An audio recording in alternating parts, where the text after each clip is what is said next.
your patience. Yes, thank you very much. All right. Do we have any members of the public who wish to address the board regarding an item that is not on today's agenda? I'm not seeing anyone in the audience and No, online. for that. Let's see. If you're online and wish to speak on an item not on today's agenda, please raise your hand. No raised hands. Okay, member recusals. I have to recuse myself from item number 1, but I think I'm okay with everything else. Anybody else? No. Okay, we're good? Yep. Agenda status report No changes to the agenda. and the minutes. I move to approve the minutes of January 16th. Okay. Just a second. Any further discussion? You got that? Yes. Okay. All in favor? Aye. Any opposed? Any abstentions? All right.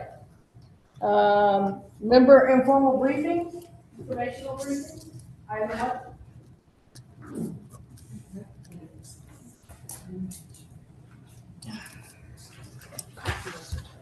Anybody have anything? Okay. Staff update. Good morning. I have a little bit of a beefier staff. Oh, 1 second.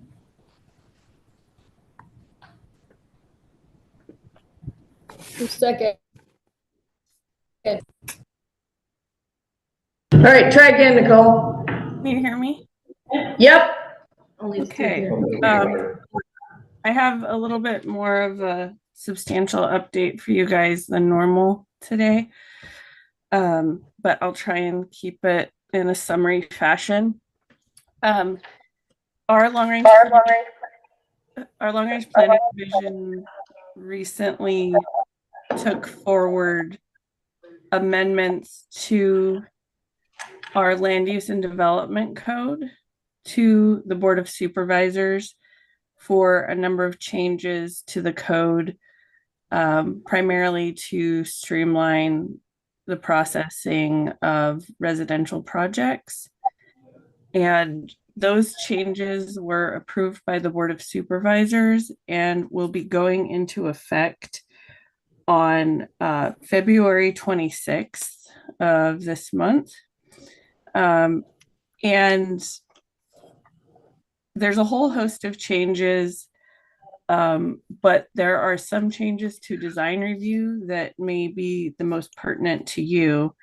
Our long-range planning staff is working on some summary information for the boards of architectural review that they'll be providing. In the meantime, I don't have the summary that's specific to the BAR yet, but in the meantime, I can forward to Teresa a summary that they provided of all of the changes that were made to all of the portions of the code, including design review. And then long range planning staff is going to be coming to the South Board of Architectural Review to give a presentation, which will be available for the public and for the BAR members here to view as well. And once that occurs, I'll make sure to coordinate with Teresa to have that recording shared with you all. But for okay, now, hold on a second. Yeah. Does that mean that they're only going to SBAR? Correct. Yeah. Why? Well, they'll be available for all the BA. But I'm about to give you a brief update myself of what I think are the most significant changes as far as design review. And then they are, if you do have questions and after you're able to look at their summary materials, they are available to come back for questions.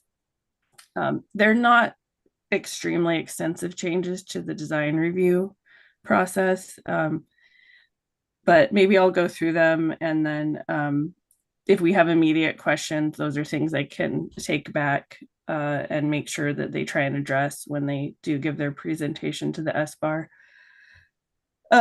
So when Excuse me, when is that, Yeah, what is when the is- date And of their time. presentation and time?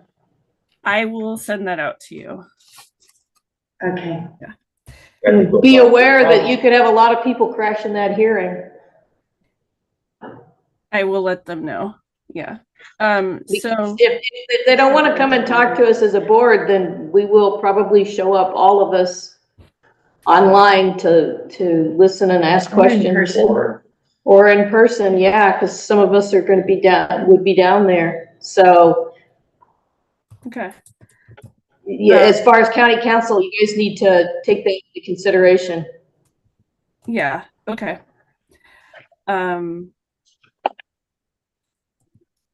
gonna message the SBAR planner and ask him when they're coming to his meeting. Okay. Okay. Okay.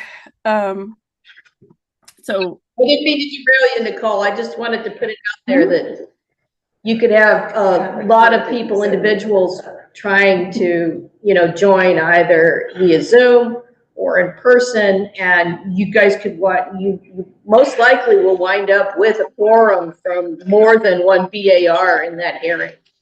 And that's really a nasty thing to do to the SBAR chair, first of all, and second of all, to everybody else, just because staff time doesn't want to stretch.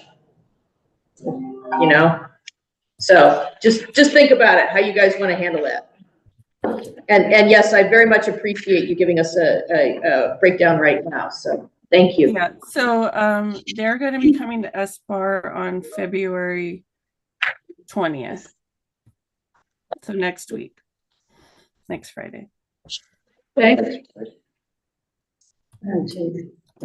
Okay, so first change is that right now, under the current circumstance, the current process, applicants are able to go to one conceptual BAR meeting before submitting their planning application. And with the ordinance changes, they will be able to go to 2 conceptual BAR meetings before submitting their planning application. What's the thinking behind that? I'm gonna apologize. I did not make these ordinance amendments, and I know you there were a didn't. percentage of them that I was consulted on. I was not consulted on the changes to the BAR process, so I cannot give you insight.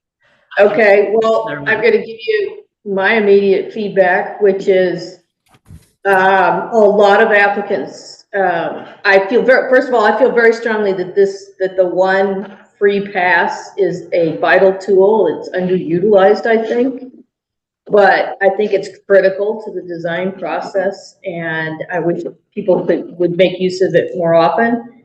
Having said that, I think it is not of much use beyond the first time, because I cannot speak for other boards, and maybe even not for the people on this board, but when a project comes to me and they don't have any land use clearance at all, then there's no level of completeness or anything that's, any initial red flags or anything like that. I can't really, there's a lot of things that I cannot speak to because there's been no clearance about, setbacks and everything else. I think a better thing to do, with due respect, Madam Chairman, is I'd like to hear staff give the whole list of everything. Okay. And then come back. when we listen in on this, we can find, I think the question you're asking is, what is the problem that this change is the solution for? Yes. Yes. So that's what we're looking to do. Okay, thank you, Alan. Well said. Go ahead, Nicole. So that's the first one. And long range planning staff did say that, I can send forward any questions that the BAR has to them. And so they can put together a response for it. Okay. The second change is there's a list in the ordinance currently of development that is exempt from design review. And the following language has been added as exempt from design review. Detached accessory structures with less than 500 square feet of gross floor area that is located behind another building on the rear half of the lot. Only when there's grass growing in the area, right? Yeah, so they still have to comply with all other components of the code. So for example, if there's environmentally sensitive habit, this is just exempt from design review. It doesn't mean it's exempt from a permit or from the other requirements of the ordinance or community plans. I'll throw my 2 cents in if you can do this. Could you, I think on all of them in the future, I'd like the question answered briefly from staff of what are the problems that these are the solutions for. I think that'll keep our conversation to a minimum. Sure, yeah, I mean, this one I can answer. The idea, I mean, the point of the majority of the changes is to provide a more simplified permitting process for project applicants. So I think on this one is one that, you know, we did talk about it with long range planning as far as their reasoning, and the reasoning is if it's behind a building, not visible, relatively small size, Okay. you know, That answers the question. Yeah. If you can give it to us that briefly, that's exactly what we're looking for. yeah. Okay. The one that I don't know is why the 2. I'm gonna guess that there may have been some applicants requesting to be able to go for 2 conceptual BARs. That would be my guess, but I don't know that for a fact. So that's something I'm going to have to ask them about. So then the other change, this is the last change that's, you know, has significance from what I'm aware of for the BAR. There's a change to the appeal process for what can be appealed. So right now, I'm going to give an example of how things are right now, just to illustrate what the change is. Right now, if for projects that have to go to the planning commission or the zoning administrator, they go to design review. But then when they're up into the point kind of where you guys are ready, like, okay, go ahead and go to the planning commission or the zoning administrator. Then they go and get their approval from the decision maker, and then they come back to you guys for preliminary approval. Correct. And final approval. One thing that has happened is that projects have gone to the planning commission, gotten appealed up to the board, gotten approved by the board, come back to the BAR for their preliminary, and then that preliminary action is appealable, and the project opponents have appealed the project once more. And it's kind of like a double jeopardy situation where they already went through the board with the appeal of the permit action, and then they have to go through again on an appeal of the preliminary BAR action. Can I ask a question? So what you're saying is they're changing the appeal process so that if a project is seeing another decision maker like the planning commission or the ZA, that appeal process is the one that would apply to our actions as well. So no, what is changing is what people are able to appeal as far as the preliminary action. So, and I'll read you the language in just a minute. So also under the prior process, in order to appeal, you could kind of just appeal the preliminary. In order to appeal final BAR, it had to substantially deviate from the preliminary approval. Basically what's happening is that same language is being added in for preliminary. So if a project opponent wants to appeal the approval of the planning commission, for example, or the no, if the sorry, if if a project opponent wants to appeal the preliminary BAR for a project that has already received planning commission approval, for example, or board of supervisors approval, the preliminary BAR action that they're appealing has to substantially deviate from what was approved at the county planning commission. If you'll indulge me, I can read you the full language of that's been added in. It says, a decision of the Board of Architectural Review to grant preliminary approval of a project that has received approval from the associated approval of the associated development application may not be appealed to the commission unless the appellant can demonstrate that the project for which preliminary design review approval was granted does not substantially conform to the project that was granted approval under the associated development application. If the director determines that the appeal does not raise a substantial issue, that the project for which preliminary design review approval was granted does not substantially conform to the project that was approved under the associated development application, the director shall make the determination in writing and the appeal shall not be processed. That's very wordy, but it's just trying to get applicants out of a double appeal situation on the project that is not substantially different. That makes sense. I think we all get it. Yeah. And I think this is probably self-explanatory to some of the board members here who've had to deal with these appeal situations when they've occurred, of like a preliminary action years and years after. So those are the three major changes. There's little text changes throughout, and I'll forward to Teresa the email we got from Long Range Planning. They have an overall guide of summarizing all their changes, and then they have the actual strikeout and underline of the full ordinance. It's about 500 pages long. But if you want to look at it, I can also give you a cheat sheet with the page numbers of where some of the BAR changes are. Would be handy. Yeah. That would be handy, Nicole. I think that Alan's question is the one that you should give to staff. Okay. As far as feedback, especially regarding the 2 free passes. I think you need to ask them, what problem does this solve?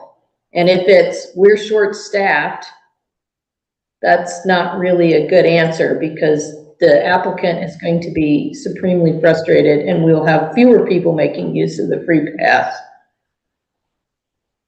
Yeah, I understand. Because essentially, most projects that come to me, that come to this board as a free pass, I give them all the feedback I think I can without knowing a lot of the contextual requirements. Because of course we don't have the planner's input, on what's going on with that particular site. And that still applies the second time they come back. Yeah, nothing's changed. And nothing has substantially changed on the amount of feedback we can give them, and I don't think they would get anything else. Now, and can't, not to say there isn't somebody as an applicant who might have wanted to come back for a second free pass. But I just don't see it as a big tool. Yeah. I'm being poked. Anybody else have any other comments?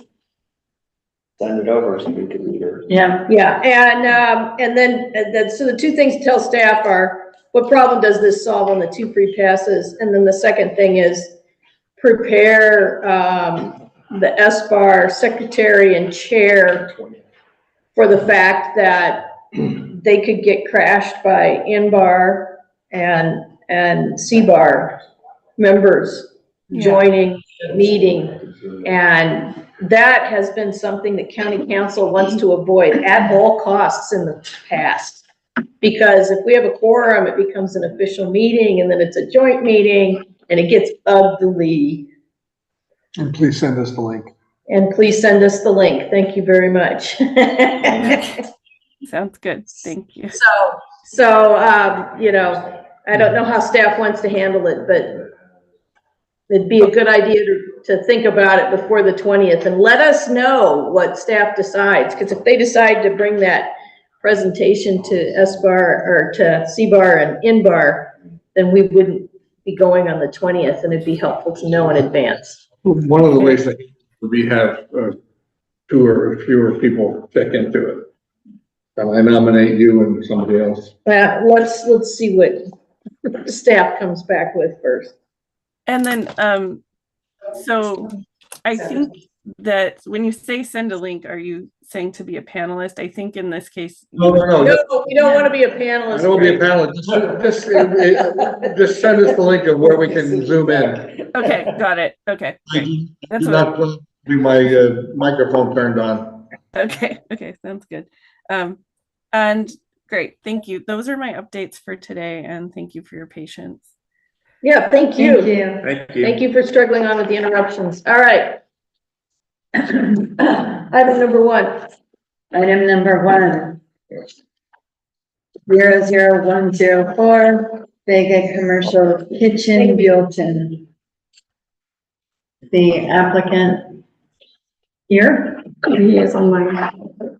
Okay, the comments from our previous meeting were accurately reflect all proposed materials, provide note that says all colors of materials to match existing, except as noted below, et cetera, provide secondary note that says, except where details are required to accommodate high fire, requirements. Note 2700 Kelvin for light fixture. So if you can just go over the salient points from our last meeting, that would be great. You're here for, I think, preliminary and final.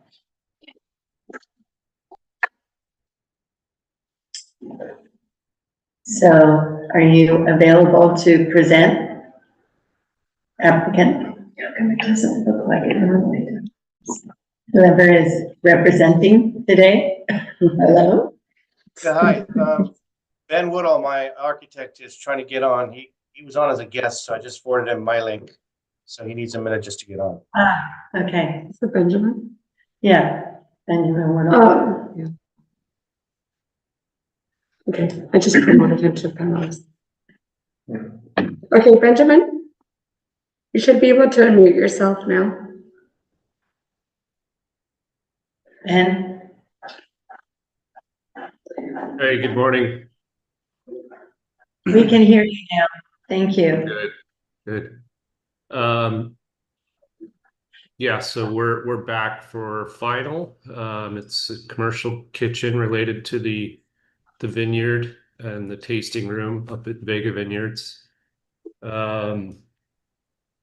The only thing that really changed was I addressed the comments from the last meeting, which was to match details for the building, the new building to match the existing winery. So if you look at the elevation sheet, you'll see that that's on sheet A6. We're getting there.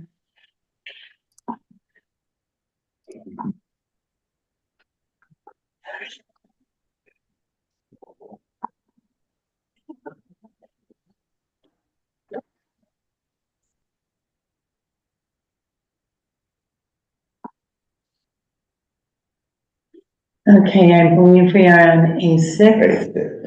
There you go. So the north elevation I colored to give you an idea of what the existing looks like. And we have some photos too from the first presentation that you can look at. But one of the comments from the last meeting was to match the trims around the windows and doors from the existing winery and match the color palette and materials palette, except where prohibited by the high fire requirements. So I noted that there under the exterior finishes.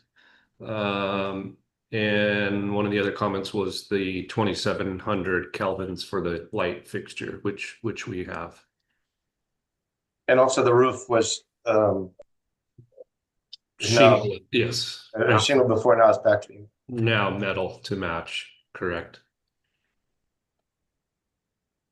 And what was that metal? Could you remind me? It's a standing seam. It's labeled there under the exterior finishes notes. Okay, It's the identical roof we have on Henry and surrounding buildings.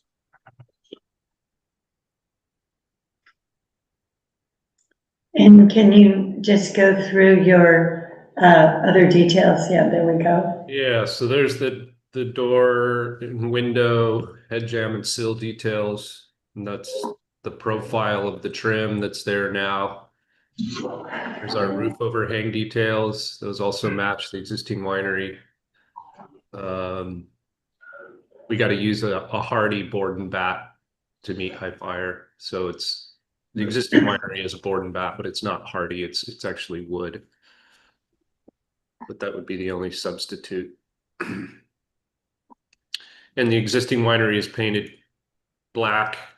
The roof is sort of an off charcoal gray, and all the trim around the doors and windows is white. And that's what the color rendering on the elevation is depicting. Sorry, the color is actually caviar.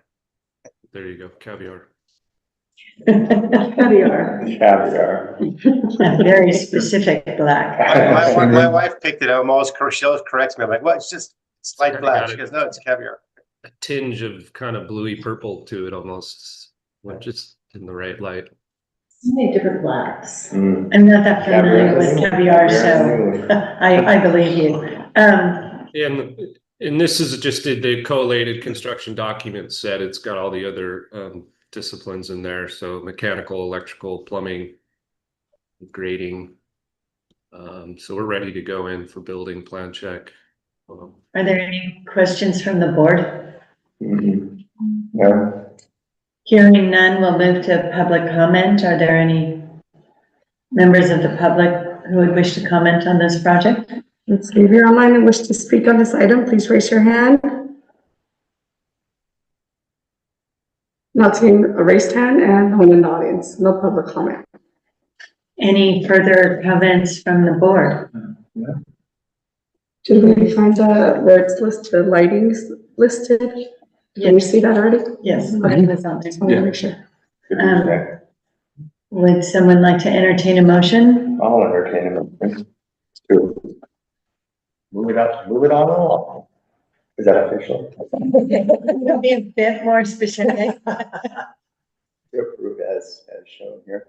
for preliminary and final. Correct. I'll second. All those in favor? Aye. So moved. Thank you. Congrats. Thank Thank you all. you. Have a nice Appreciate weekend. it. I'll see you all over here. More food. Thank you. Yeah. More- Thank you. Oh, thank you.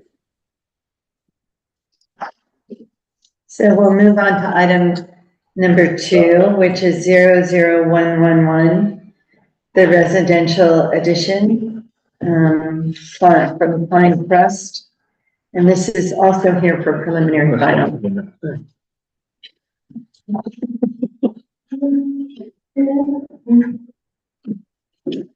So if the applicant is ready, Bethany is back. I'm here. Okay. I think Brett's there as well. Did you read the minutes? Go ahead, Michael. I've got the colors set here. You know, I Okay, think so- the easiest, sorry, We asked that you, we support the project, appreciate the design, return with a material and color board and include a vicinity map. So, That's all we want to talk about. Yep. great. so walk us through that.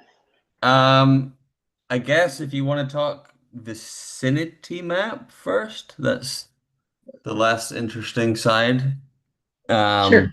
Maybe go down to, keep going through the pages here. Just keep scrolling down. That's So the- I guess that is the The vicinity map is on the previous page, page 2. You have to scroll back up. It's not It's loading. loading weird. Big- There you go. If you break your files apart, sometimes they load faster. Sorry. That's good. We got it. Okay. So I guess zooming in,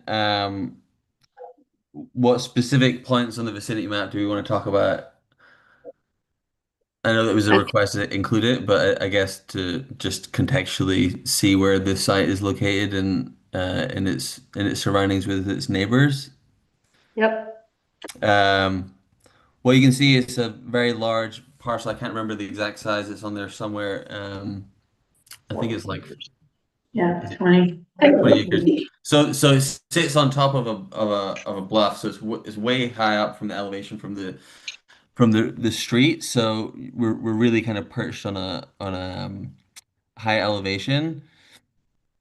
I don't know what else I can really talk to on the vicinity map itself, other than that we're kind of like away from any neighbors. We're actually looking down the valley over a bunch of other homes on up the hill north. The slope keeps going up, so there's no one behind us.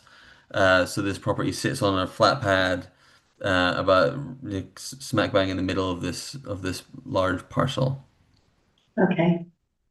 Great. I think the easiest place to go to is the last 2 pages of this document, which is the exciting stuff that you didn't get to see last time. I think all we presented were the renderings. So we can talk through, and Brett has some of the materials there. Sorry, go to page the last 2 pages, 22 and 23. You can see the material palette, but maybe we just go to the renderings first because that tells a better story. You might want to zoom that one. Sorry, it must be just like high resolution images. It's slowing it down. It's the size of the file overall. If you break it apart into chunks, it'll Got be it. easy. Okay. Yeah, so if you go to the next page, this talks through the overall palette of things. There's a couple samples we didn't have. The copper gutters was one of them. I think this tells a better story of what the intention is for it's a remodel / addition. So really the exterior wood cladding, you can see that physical sample there. Brett has it. Delta Millworks, so that is obviously the material application will change. It will patina and age over time, but that's the wood species that we're looking to use on the exterior cladding. And then there's a horizontal band that we're doing if you go to the renderings.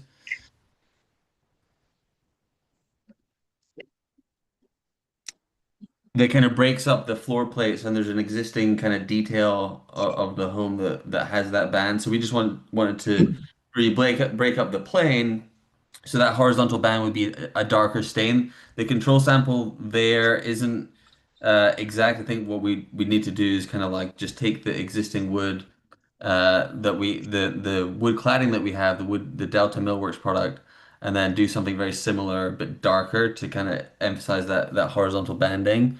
And then the standing seam metal roof, there's a sample there.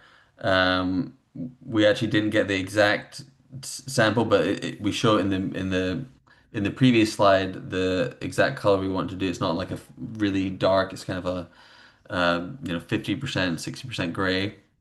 And then we have the stone cladding at the entrance detail, and then on the rear side with the large double height windows that would wrap that elevation, and then it would be the columns in the front that would be. You want to just hold it up? Sure, yeah. Look at this. I tell you what, why don't you, Brett's got all those samples here. Mm-hmm. If you want to do a show and tell, I think we all looked at them, but that's the stone cladding he's got in his hand right now. Yep. And obviously you don't see that with the grout. We don't have, that's just the basic sample.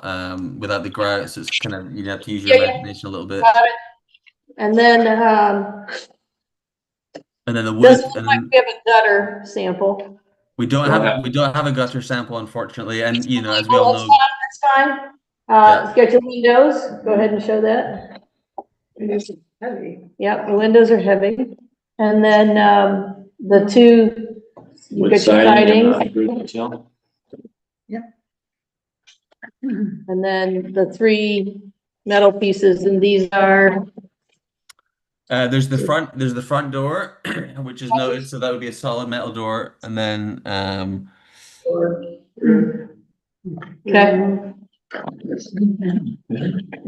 Okay.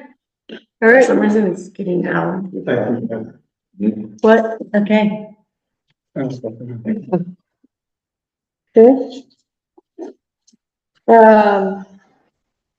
So we got the return, and then in the previous image, you see that we have effectively 4 exterior sconces that are on the rear elevation. That's in the previous page. Fully shrouded. at the bottom of the page.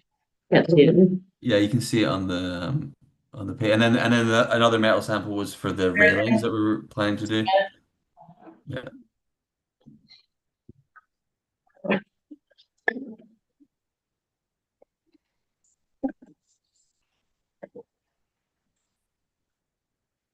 All right, take a look.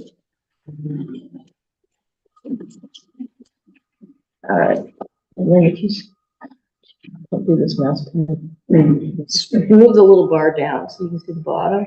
And then go up one sheet because it's at the bottom of the next sheet. There, you're almost there. See it Yeah, there right you go. there? Just off the page. It's right down there. It's right down there. That's it.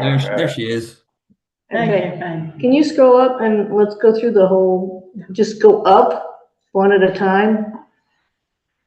Yeah, this is actually helpful to look at this. So that we got the details, because he's here for preliminary and final. Oh, they're cool. So the top of the page. Just scroll one sheet at a time, please. I should have fit to height.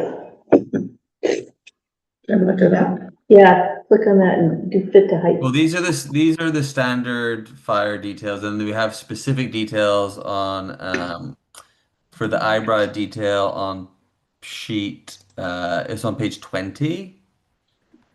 That's where we're at. Yeah, there you go. So standard window details. We're just doing a very simple wood sill at where the wood siding meets. You can see that in the rendering. So it's a 2-inch.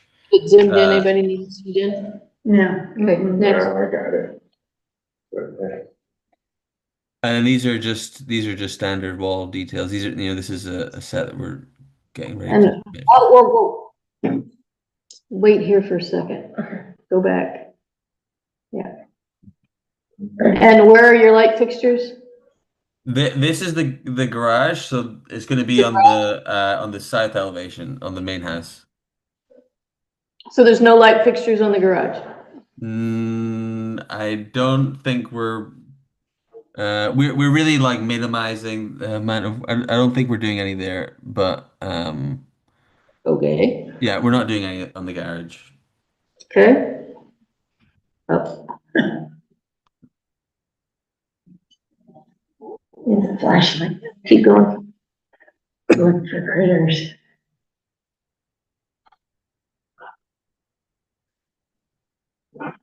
So none on the the only lighting on the porch will be on the soffit underneath. So there's a ceiling as you enter the porch, but we're not doing anything on the front elevation. Okay, and nor on the. On the east, that's Keep going. that's the west elevation. Sorry, west. Yeah. So it's really on the south elevation.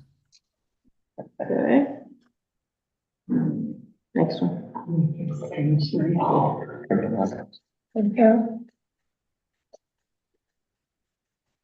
It's really getting tidied up. Yeah, here we are. So it's just really where on the left hand side, that's the kitchen dining room area, and then there's 2 flanking the French doors with side lights, and then we're gonna do that on the bedroom side as well. Okay, keep going. Keep going.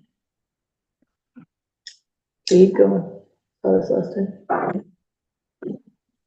Okay. Trying to hurry this up so you can get out of here. Keep going. I don't know why this file is causing you guys so much problem. Well, it's not causing me problem on my machine, but apparently on hers it is. Okay. I just one more comment. Yeah, and this is the site plan with topography. You can. All right. Anybody have any questions? Quick questions? All right. Want to go to public comment? We do not have any public comment. We don't. We do not. Okay. Board? I just have one really minor quick comment.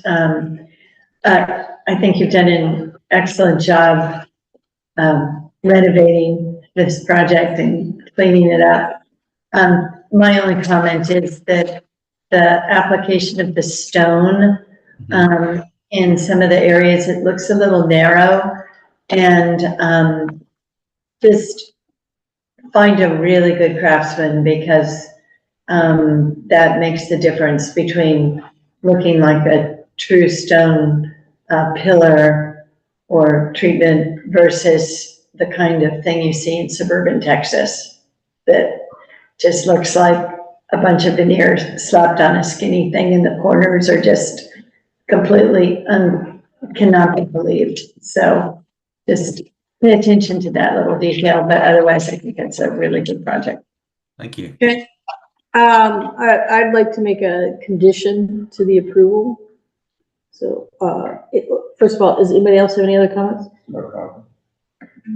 Okay, I'd like to make a motion for preliminary and final. However, I'd like a condition on the approval that the samples, including the gutter, be placed on a correct, flat board, Brett. You know what I'm talking about, so that it's Like a mounted to true a board. colors and materials board. Brett knows what I'm talking about. Colors and materials board, and do they still like two? So that they can leave one with the planner when it gets lost. Emily, that's up to Emily. Emily, Okay. So oftentimes, coordinate with your planner. Oftentimes the planner will request two, so that there's a duplicate that can be left with the planner for when the original one that's stamped goes missing on site. Mm-hmm. But that's something you take up with your planner. Okay. So, but you need at least one flat color board Great. that matches the materials, because I know you said one of them wasn't, the roof material wasn't exactly the roof material. Yeah. Make sure you get that all sorted out. Yeah. Okay. So I made a motion. Second. Any further discussion? 1, 2, 3, 4. No, you're not voting today. I know. We have 5. All in favor? Aye. Any opposed? No. Okay. Thank you so much. I'm sorry I cut you off. Did you have a question? No, thank you. Thanks for your time. Appreciate you. Congratulations. All right. Item number 3, Courtney Ag Structures, 25/102. You notice how the numbers have gotten so much shorter? It's great. Yeah.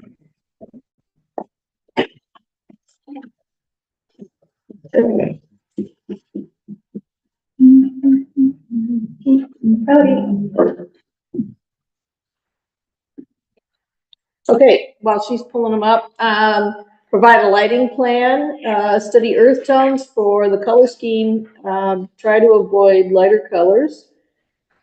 The conceptual landscape plan that shows overall landscape concepts, provide that. Provide a tree plan, show planting along Alamo Pintado to create a visual buffer to the development, and show all structures on next plan set, including new horse shade structures that I think have already been built. Yes, you're right. That should all be in there. Okay?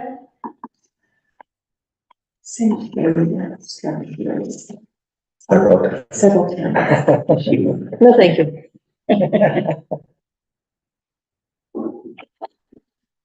If If I'm lucky, it comes out sounding like sachet. You got it? Oh, there it is.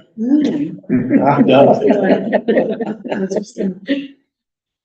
There. If you click that yellow X, it might load faster. Okay. All right, you wanna walk us through this? There really only thing on the title sheet that changed was just the sheet index, so. Okay, keep going. Change from last time.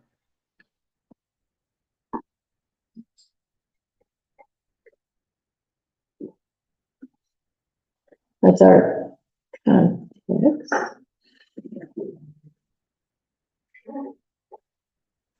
Overall site plan, nothing, let's see, except I did add locations of the shade structures on there. And then still in the process of working with Rose Apartments, so now you have. And those are the little boxes in the interior paddocks. Yes. Okay, Yeah. next. And, Oh, go ahead. oh, sorry, and I'm still in the process of working with Rose Apartment, but so right now we have, where it shows ACP approaches between the existing paving and the right of way, but that didn't affect anything from last meeting. Cause you were gonna change that big opening, was that part of what we were talking about? No, or- the big opening's already built. Yeah, that's what I thought. What does ACP mean? Asphalt, concrete paving, or asphalt. ACP. Okay, next.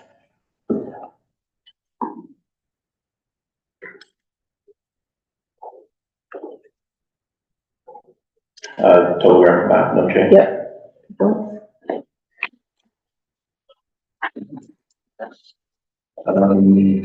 These are site photos, no change on those either. Those were the original ones. Right.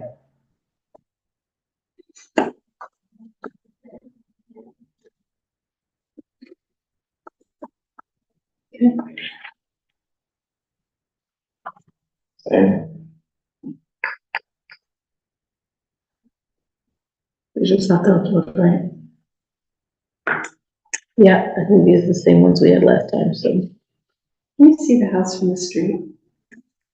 Yes. Yeah, You can Very see fast. everything from the street. that's why the comment about the planting along the street. Okay, next one. Just portions from the grading plan with updated approaches. Okay, but nothing changed on these, Not for your comments last time, no. but there was a change? Yeah, so there is ACP approaches now between the. Right, the darker gray. Yes, Okay, so that's it. okay. Next, No change. except for the horse paddock, got it. For the shade structures. Yeah.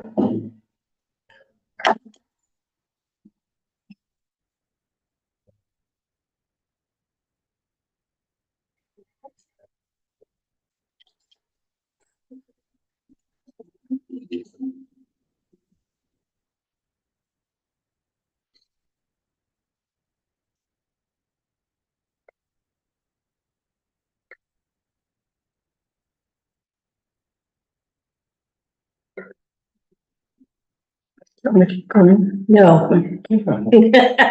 This is critical. I don't know why it's so slow today, because mine isn't. I'm gonna try to move it to this computer right now. Okay, so here's a tree planting plan for the request of last time. Owners would like to put a fruit orchard in between the Lion Arena and the north property line. So there's 4 different fruit varieties they would like to put in there, which is listed. Pear, apricot, peach, apple, Yes. and then the almond and olive are the 2 along the street. Yeah, those are the, forget how you worded it, but the random Cover. spacing of trees along Elephantata. It's nicely random, thank you. Thank you. What is it, olives and almonds, Almonds. almonds? Either way. And then just for clarification, I do not show any trees south of the secondary driveway because I have the septic system for the ADU in there. Which I Okay. prefer not to plant trees over, and then, from the south property line, north 20 foot there's a 20-foot water line easement for the community service district for the 12-inch water main that runs through there. So again, we're not trees either. Okay, next one.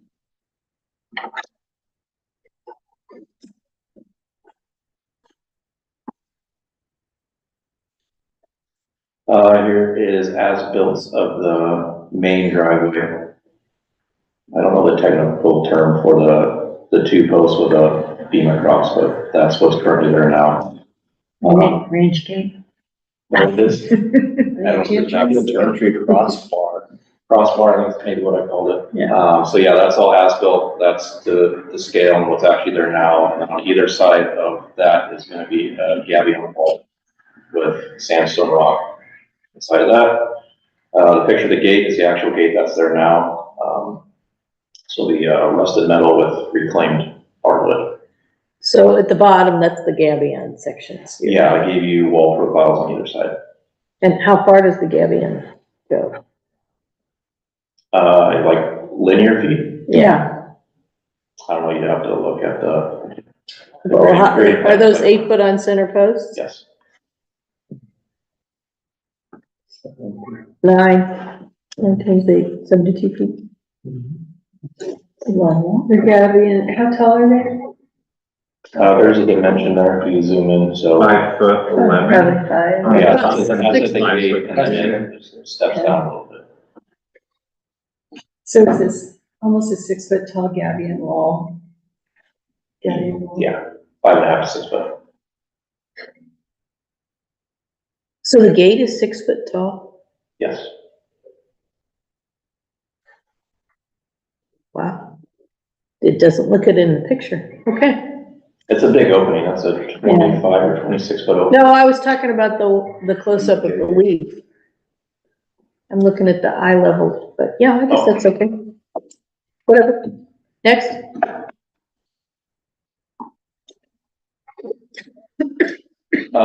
So this will be the future gate for the second driveway, so smaller gate, just wire paneling. Also 6 foot? Yes, Note to self, bigger dimension numbers? well, I mean, on I a printed version, it looks. Well, for So- us, the bigger dimension, I try and go with 18 point at least Okay, when I submit for BARs because of the screen thing. good to know. I provided the 3 cross sections of all different driveways for the project, so Okay. you have your asphalt cross section, which will just be the approaches up to the right of way. They want to do a decomposed granite driveway for the main entrance, which will go basically from the main entry gate to the main residence. Is that fun? The horse trailers. Kind of a thing. That's what they want. With all this rain? We'll talk about it. I kind of thought the same thing. Putting comments. There's Okay. some comments during. Okay, so just decomposed granite for the main, entry to the main residence, and then everything else will be the shale. And that shale would be the shale that comes from Daniel's Yeah. Okay, place there. Okay. next. You can keep going. No change. No change. Okay, No change.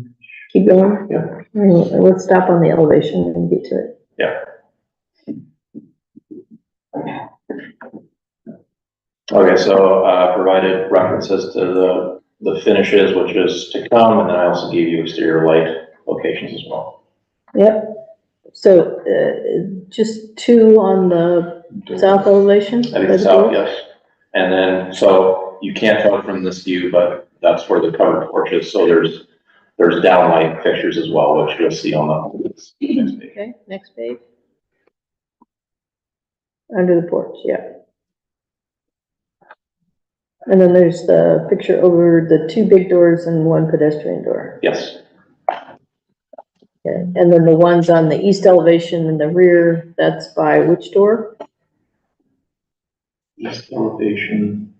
See them hanging off on the end over there, on the right-hand side?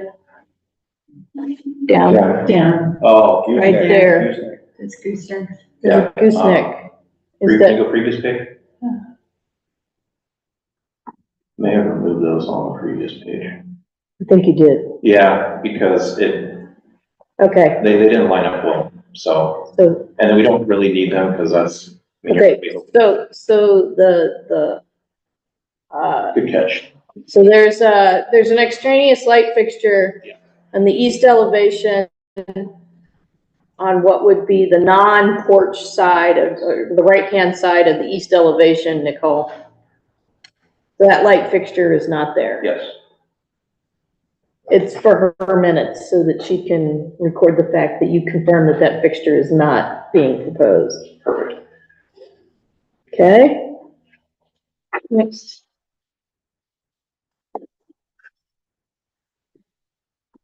And we'll just keep going. No change. Keep going.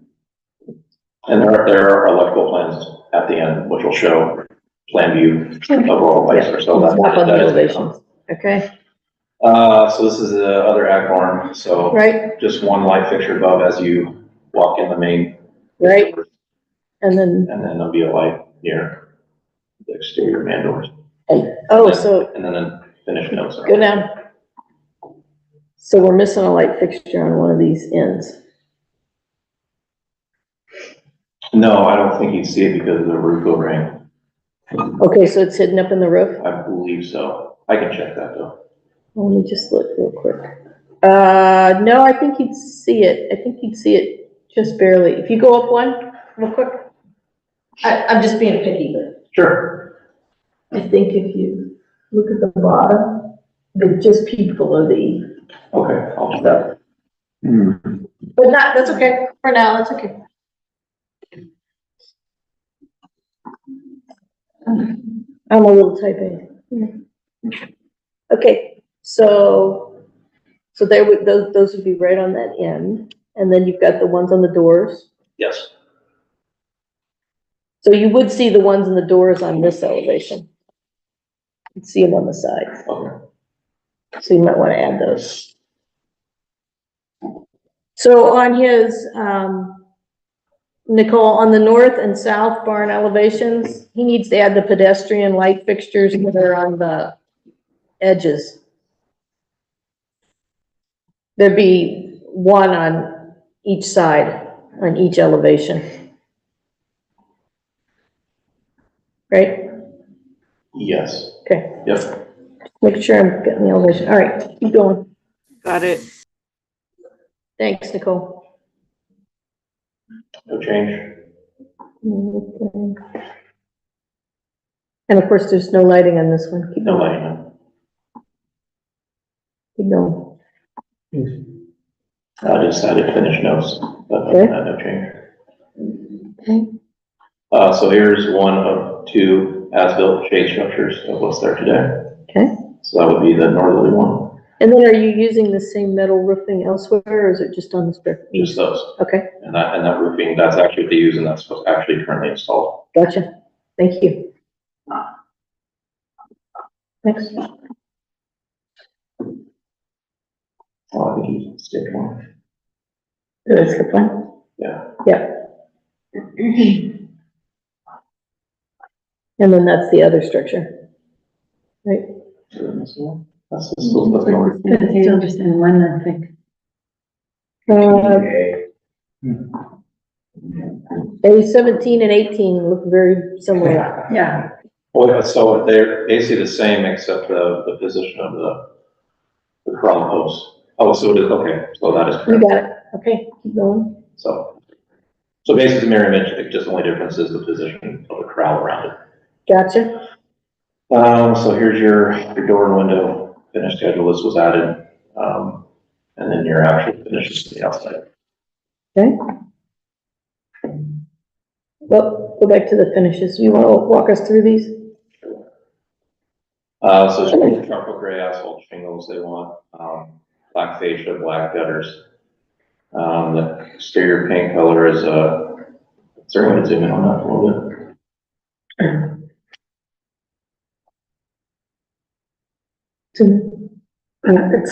It's long. Got it. Window color will be a black is what they're after, and then the exterior stain will be the man doors. And then everything else will be the exterior paint color.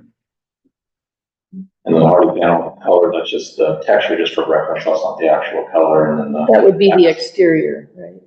what's that? The hardy panel would be the exterior. Yeah, so the hardy panel is just showing the material itself, Gotcha. so it'll be the cedar mill finish, and then the exterior paint color will be the Dunn Edwards color. Okay. And then same with the bats and trim casement, that's not the color, it's just showing the material itself, Okay, and where does the exterior stain? That's just the door? just the man doors. Okay, when you, what is he, for the concept for you? Just, when you label exterior stain, just label where it's going unless it actually says it in there. Does it say in there? I can't see. Oh, what it's for? Yeah, I might have to zoom in, I don't. big labels are nice. Okay, I'm sorry. That's fine. No, you can go to the next one. These are your windows and door details. Yes. Nothing exotic, just, your normal head, sill, and Right. skirt pieces. details. And then you have the electrical plan. This is just here for preliminary, right? It says for conceptual. It is for preliminary. Yeah, it says preliminary. Yep. Although we just, yeah.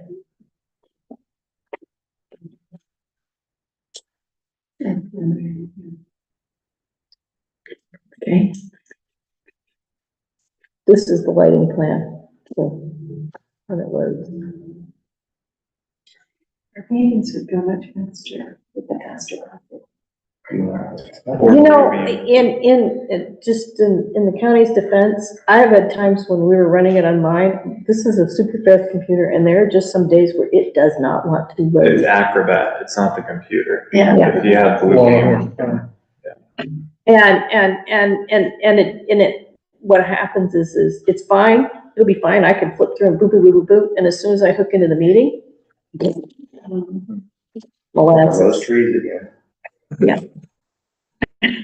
Sorry. It's okay. Acrobat is really slow. It can't handle anything over. No, it just doesn't have the capacity. Oh, I thought it was the. It's not the computer. And she's not.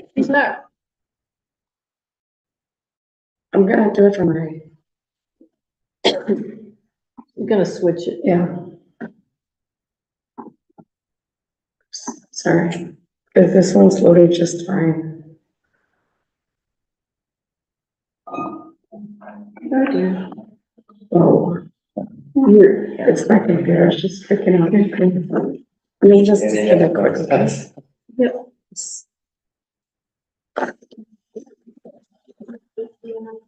And did you use Bluebeam? Exclusively, yeah. Yeah. That's the only thing we use. Yeah, Bluebeam. It's a PDF reader. I mean, there's much more. There's much more. Like features than Acrobat, but Acrobat. Blows my mind. Yeah, crazy. Who's talking? A robot. Yeah. They heard us say Bluebeam, they're trying to sell it to them. What? They heard us say Bluebeam. Oh, they tried to sell it? Okay.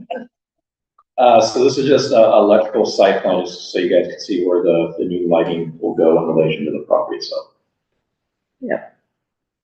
And then actual electrical plans for the two barns. Exterior lights labeled for each, and then there's an exterior light cut sheet in there as well. Okay, That's what we updated. 30, next one. Yep. Okay. Do we have any quick questions? Yeah, I do. Did you go to the site plan, just a good basic?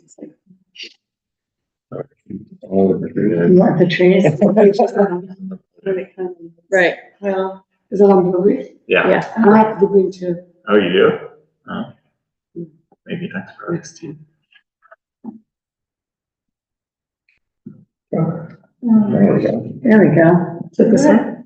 I'm just, wondering what, okay, the center is an arena, isn't it? There's the house, there's the arena, and then. Or just past. That's fair. And so between, is that the circle, is that like a hot walker? Yes. And then below that is a expansive shale? Like, okay, So, okay. So the DG runs all the way across the top? Yeah, the hatching is where they would like the DG driveway. Everything else is, south of that is the shale. excuse me. okay. And then so approximately, just for scale, between proposed horse barn and the pasture, about, how many feet is that? And then are you gonna leave the tree, are the trees demoed in there? Inside the pasture or are there? Can you use the pasture and planning and development? No, there's not. Everything's graded out, Yeah. right? Okay. So, so there's no trees between kind of like,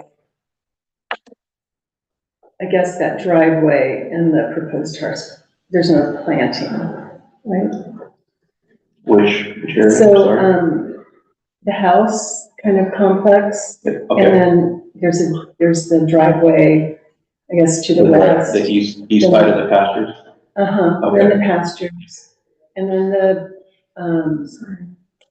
I guess that'd be shale, and then the horse barn. So there's no trees, right? No. In between those. Okay, so just soil and gravel. It looks like there's something existing, but, It sounds like it's been, No, they went through and okay.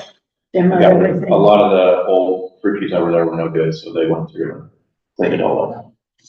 and I drive by there all the time, but I don't remember that Can you house. scroll Are there down just a trees? little bit? Those trees are gone too, around the house? No, there was oaks and stuff, those are still there. Okay. Oh. Yeah. Okay. So it's sort of like a sea of soil. The pasture is So gonna be. you're, are you Denise, planted? for clarification, you're talking about this area here? Is it just? Yeah, you're talking about all of this around the house I'm actually talking about To the left. whole, up here? I'm just, What's in the big white area I'm asking between the arena and? Okay, that's all the shale, Oh, isn't yeah, it? That's all shale. shale and then soil, pasture, right now, right? Well, this is all, this hatch, that's all the shale. Yeah. And then there's that little strip around the pasture that's nothing, Yeah, which would be dirt. So, yeah, I'm just saying, there's no planting in there. is what Right. I'm asking. no, And nothing in here either. Is that right? there may be something existing there, I don't remember. Okay. And then, never mind, I was gonna say the suggestions, but Quick question? Yeah. I kind of get it. Like anything there.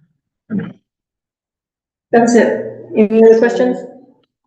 Yeah, just, so the area, I just want to be clear, the area between the arena to the north and the DG road that runs east-west is just going to come back as whatever it is. Just, it's dirt right now. Yeah, just dirt. Yeah. Eventually it'll be. And the same with the arena? And so there's no real, path of travel for horses out to that arena. They're just gonna walk across the dirt and get through the gate. Yeah. Okay. Okay, any other quick questions?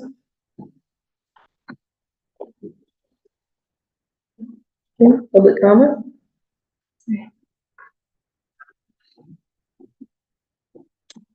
We don't have anyone in the audience and no one online, so no public comment. Okay, discussion? Who wants to start? I'll start just as a suggestion to the owners.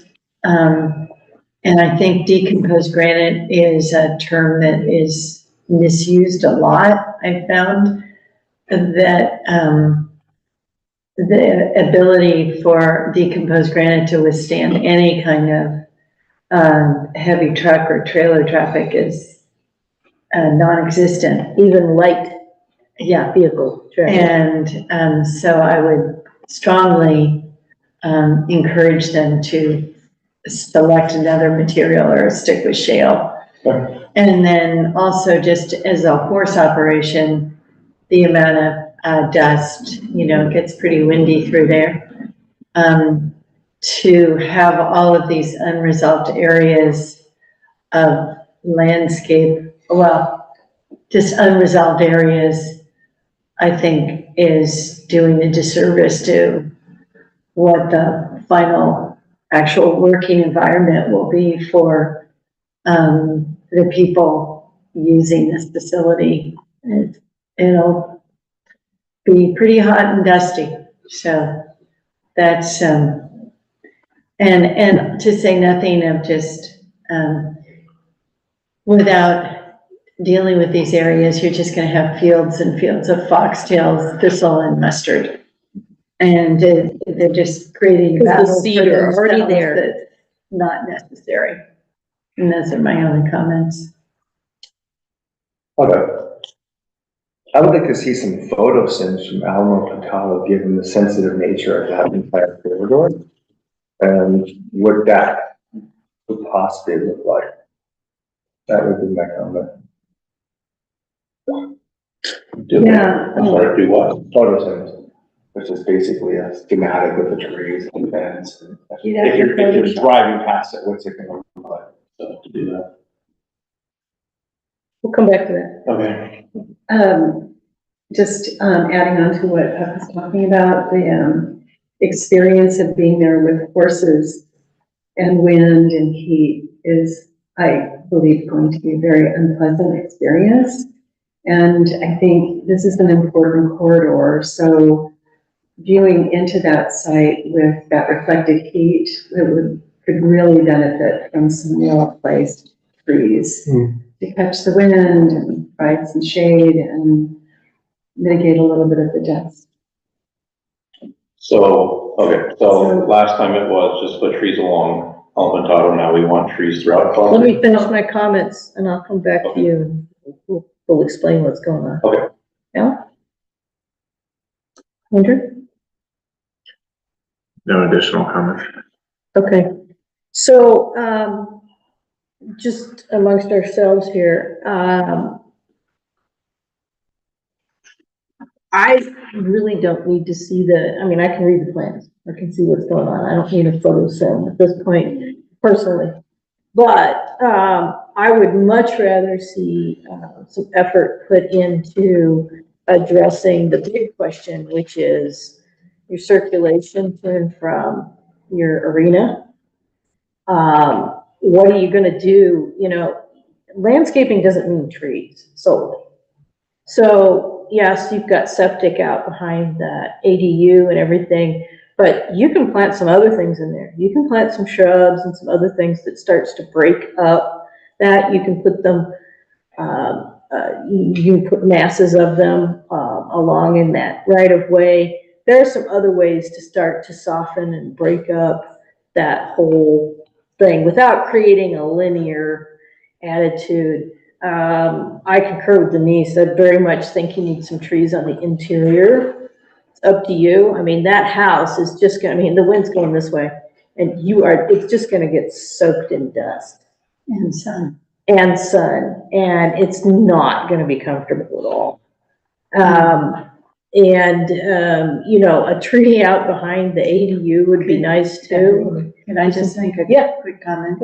Sort of wrap this up. Yeah. We said, provide a conceptual landscape plan that shows overall landscape concepts. And to your point, we couldn't make these other comments because we didn't have a plan to comment on.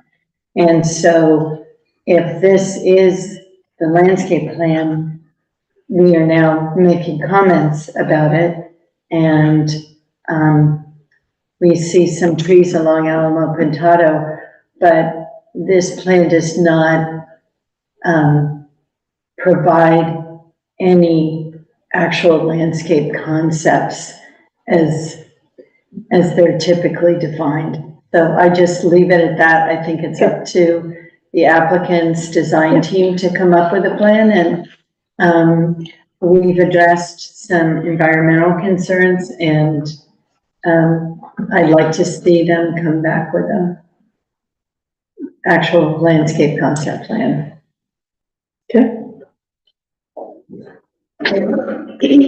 So we have the lighting plan.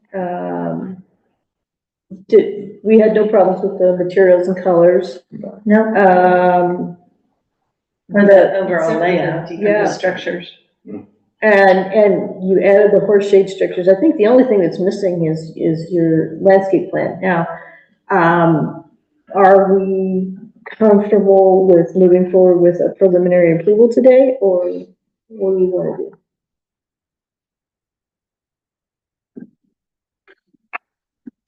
We don't have a landscape plan though. You want him to return preliminary final next time? Yes. Can I ask the hypothetical of what if this is the landscape plan? I mean, we can't. Yeah, well There's then no I would forcing say someone I to plant an don't. understory on trees and bushes and things. I think at the risk of sounding like the sole voice of dissent here. Be it. We all know that agricultural properties aren't static, and a lot of these lessons will teach themselves. And, you know, if the idea is to protect the Alamo Pintado corridor, this tree plan is plenty good start. And if we need It's a good start. And to that point, I say at a minimum, you need to address some kind of planting on that southern end behind the ADU. For me. And then also, aren't we trying to have this property be somewhat characteristic of the rest of Alamo Pintado? And those, it's not that far from Button Willow and, Buttonwood, which are by comparison very lush. And so this is a departure from what I see on Alamo Pintado. So what's a concrete way to I think improve the Alamo Pintado experience without, you know, landscaping the entire property for someone? I personally Or forcing don't. someone's hand. Other than the southwest corner that Bethany's addressing, which I think we deal with septic all the time. If you look at it more fine, you know, closer level, you can continue to create a buffer in that little section. But I think to Andrew's point, I don't want to see like some rose gardens and all kinds of stuff, but just a simple intent, like this is non-irrigated hydro seed mix. I think, given the standards we ask of other applicants, I just like to see intent of raw land. That's all. We're not asking for a overly complex landscape plan. This is a equestrian facility, and I get that, but there are still, you know, when it rains, you're just going to have a field of mud around your arena.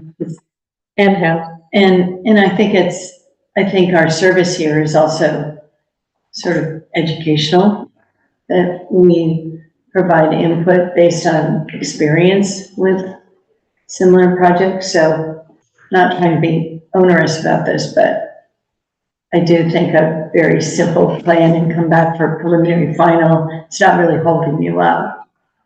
Would be fine with me. And to Andrew's point, to be really explicit, I think you need to find a way to continue, like Puck says, we all deal with septic systems. There's got to be a way to do something in there, depending on where you're putting your septic, and yeah, maybe it's not completely trees, but like I said, there's other ways to break up those masses and to provide that buffer.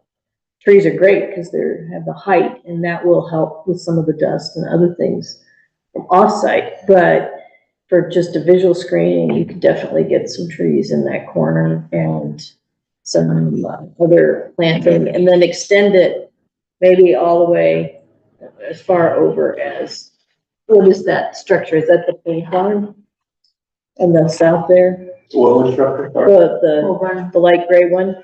That's the pole barn. Right, so extend it over to the edge of the pole barn. You know, so if you kind of turn the corner there, get something along that easement, even if it just starts to dwindle out and break up. But some kind of an intent, use Clark's term. But do accomplish some screening on that southwest corner. And then, as Andrew said, you know, the consensus of the opinion is this is gonna be hot, dry, and dusty. But it's their site. If they want hot, dry, and dusty, knock yourself out. This is the minimum of what we wanna see. And then on the interior, you need to indicate where you're doing nothing, but we're gonna have weeds. You know, I mean, just whatever that's gonna be, fine, Just call it unimproved. yeah, just call it unimproved and just show that that's the intent. And, you know, I mean, I'm sure there's a gate on that arena somewhere. You might wanna just show some kind of physical connection, you know? And that would be the minimum that you would need to do. And then they can have a teaching moment. Well, I just, I know you'll come up with the best choices, I guess, but I think it would be a disservice to the corridor to not soften that space with at least trees, and they go a long way. So that is my comment. Yeah, okay, any other comments? Did we skip public comment? No, we don't have any public comment. Okay. Where did we land on the photosynthesis? I don't feel that necessary, but I don't either. You made the comment, Chris. I know, I'm just weighing the blowback we're gonna get when you have a 72-foot long fence at 6 feet tall in Alamo, which is an agricultural area in my mind. It's Oh, I just get it. for where is the,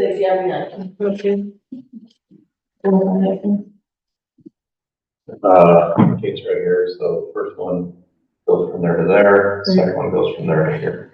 And that's 72 feet long? Yeah, so you Gigantic. so it just goes along to here and then to there. Yeah, I think anything else with the scale of the existing opening, which is pretty huge, is Okay, with the study. I'll give you a pass.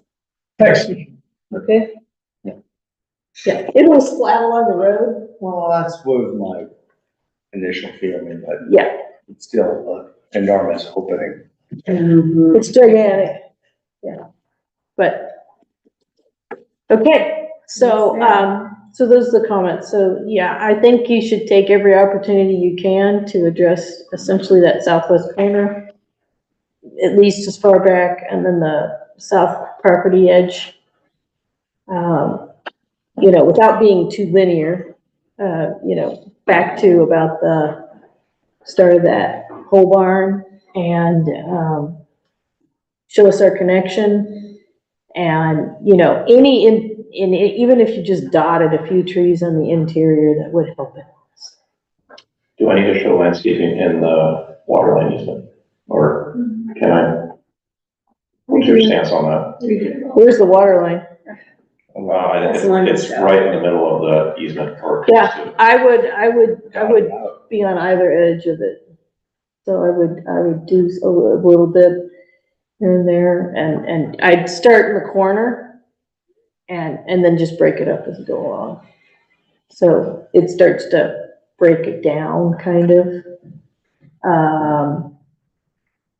So instead of being like long and linear, you get more clusters here, bigger cluster at the corner, and then it just starts to break apart until you just don't really have much.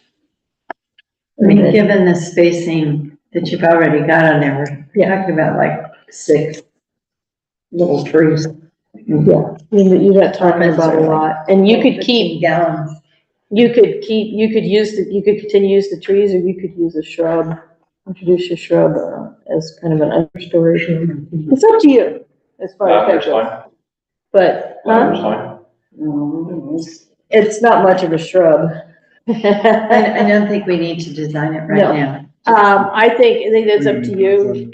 Come back to us with it. But I really think you need to address that corner, and the trees are probably your best bet. Just bang for your buck. That's big for Okay? Thank you. Thank you. Thank you. And then return for preliminary final. And, cause the rest of your details and everything are there. I've never done this before. Does that mean I just have one more time here, or there's 2 more times? You have to come back 100 ones. Hopefully, one is what we're bidding for. We're hoping that the next time you come, everything's ticked off and we do that. Now, your landscape plan, when you submit for, when this goes into the planner and everything, we don't necessarily need to see it, but you might want to do your willow calcs now. I what? Yeah, you need to talk to somebody who does landscape. Yeah. Wait, Right here. You need to talk to somebody who does. Just talk to Brett about it. Yeah. Yeah, so Brett, you're gonna need to get the Wello calcs, you're gonna need to get all that stuff ready for, you know. It's gonna go see Farmstead. They want that. Don't forget, you need that sales report for the well calendar stuff. It's just gonna be with the. It's an extra level that, It's just stuff that they want to use, that it's under, where it needs to be. okay, item number 4, 25 bar, thank you, 110, Wooten Family Trust, new single family dwellings, and Inez. Wow, didn't know there. Oh, we're now in Iceland. No, I started Greenland, now the United States.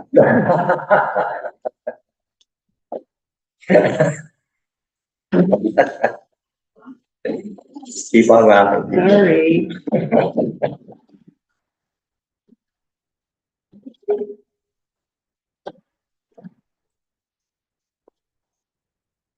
Do we have somebody here for this one?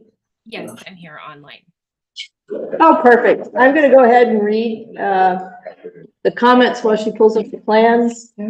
Provide a hardscape and landscape plan incorporating conceptual grading and drainage.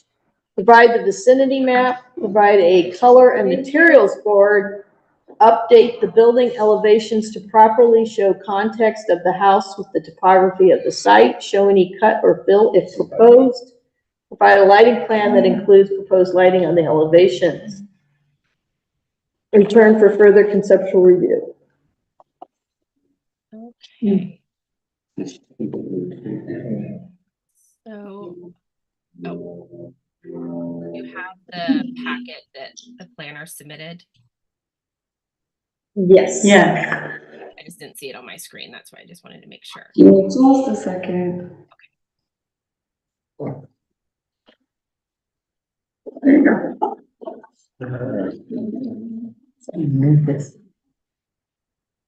And I think the top is, if you scroll up more.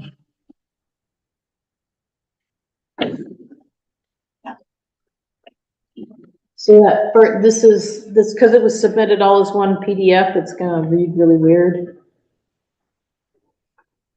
It is, so I can give you the actual pages on the document verbally. I didn't know it was going to be submitted as one, and you took much better notes than I did. I didn't have access to those, so I hope I addressed most, Okay. not all of them. So page 1, added a vicinity map, which I think is down on the lower left there. Correct, yes. Now we just use the vicinity map that our grading designer gave us. If you'd like something more of like a Google map type overlay with an aerial, I can do that as well. That's enough. Okay. You satisfied the I would actually requirement. like that because it's not really showing. And then the next page, which is your page 4 on the slide, would be, you had recommended a different configuration slightly of the driveway. So we widened it another 10 feet and added a little less of an angle. So it's an easier drive in and drive out. So that's the only change on that one. Pages, the next three are the locations that we're proposing to put the exterior lighting and the elevations. They're going to be, once we get through you today, if all is good or added notes, it goes back to the architect and he'll finalize on the plans for next time we come. Okay, so hold on a second here. These red boxes are light fixtures? They're going to be the locations of them. The spec of the actual fixtures are in the following pages. Okay, is there a reason why we didn't just draw that fixture on there? Our architect didn't have time to get the drawings done before today, or for the getting everything into you for this week. Tell me that. Well, that's a creative solution, I'll give you that. Okay, and then what's this roof height and ceiling height in red? Those will be the elevations when he puts them on, but that's showing the actual elevations that weren't listed previously on it. So it's showing the heights of the roof, and then what would be the interior ceiling height. So the overall height of the building is not quite, you could just say 1811, okay. 18 foot 11 inches instead of 18, 10 and 15 16. I don't think they're gonna get that exact, but you're optimistic. Yeah, okay. It'll add to the expense going forward. Okay, all right, the exterior light, let's go to the next sheet. That's the one.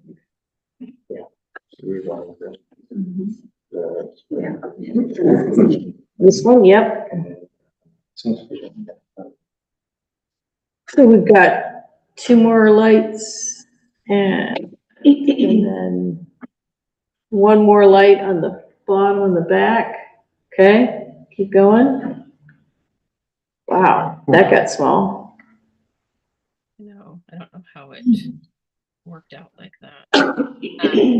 For next submittal, I will do it sheet by sheet if that's easier addressing. So it doesn't If you just put all the sheets together that are the same size, so 8.5 by 11s in one, you know. Got it. And there's The other one. Yeah, understood. Okay. And then like the architects set only one set, and then it works much better that way. Okay. Come on. So can you see, is that an electrical? Is that meant to be the electrical plan? Yeah. This is the floor plan, so it was just showing if you were to like outside the slider doors exactly where the lights would go on the exterior type thing, or on the front of on the outside of the garage doors and so on. That's a okay. The next is the proposed exterior lighting fixtures. So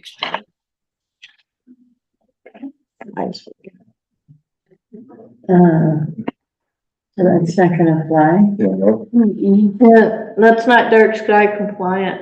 Okay, so you need more No bulb. You need to look at the guidelines. You cannot have an exposed bulb. got it. So the completely hooded. I understand. Shielded is the term they use. Yes. Yes, thank you. Same thing. Okay, keep going. And then if you go down to those are just those. Page Yeah. 11 begins the the grading plan. Oh, 12.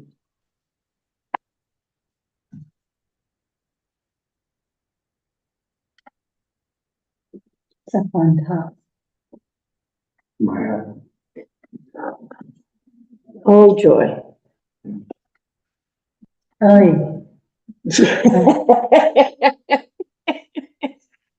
so, I don't know if you can answer this for us, but it appears that the house is constructed on an elevated, constructed pad with slopes that look 2 to 1.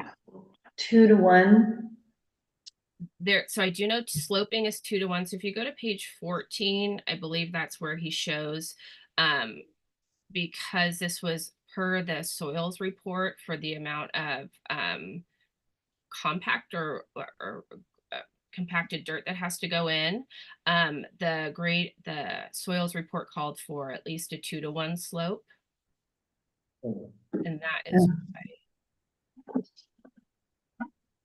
Wow. Well, that's because you're building it out on you're rounding it all up.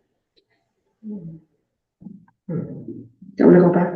What is the grade change from top of slope to bottom of slope? I know it's less than 5%.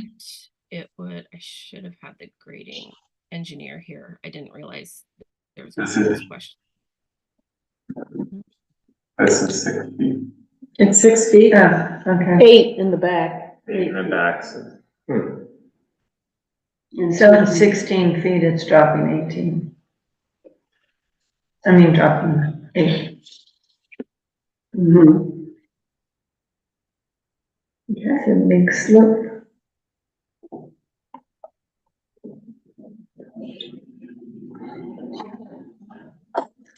Has anyone, well, I'll wait, I'll hold my question Okay, until you're done. keep going.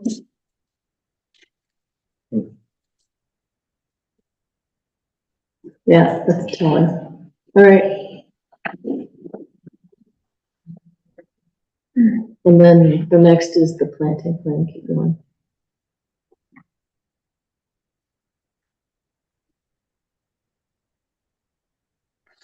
Oh, vegetation.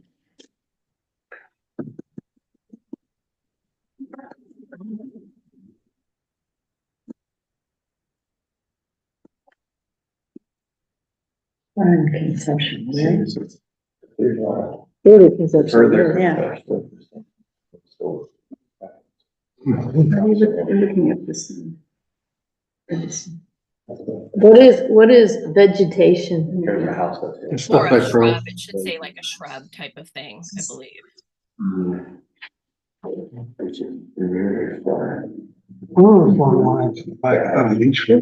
Yeah. Yeah, that's the leach Along field. the center. Surprising, I don't think dry wells up there.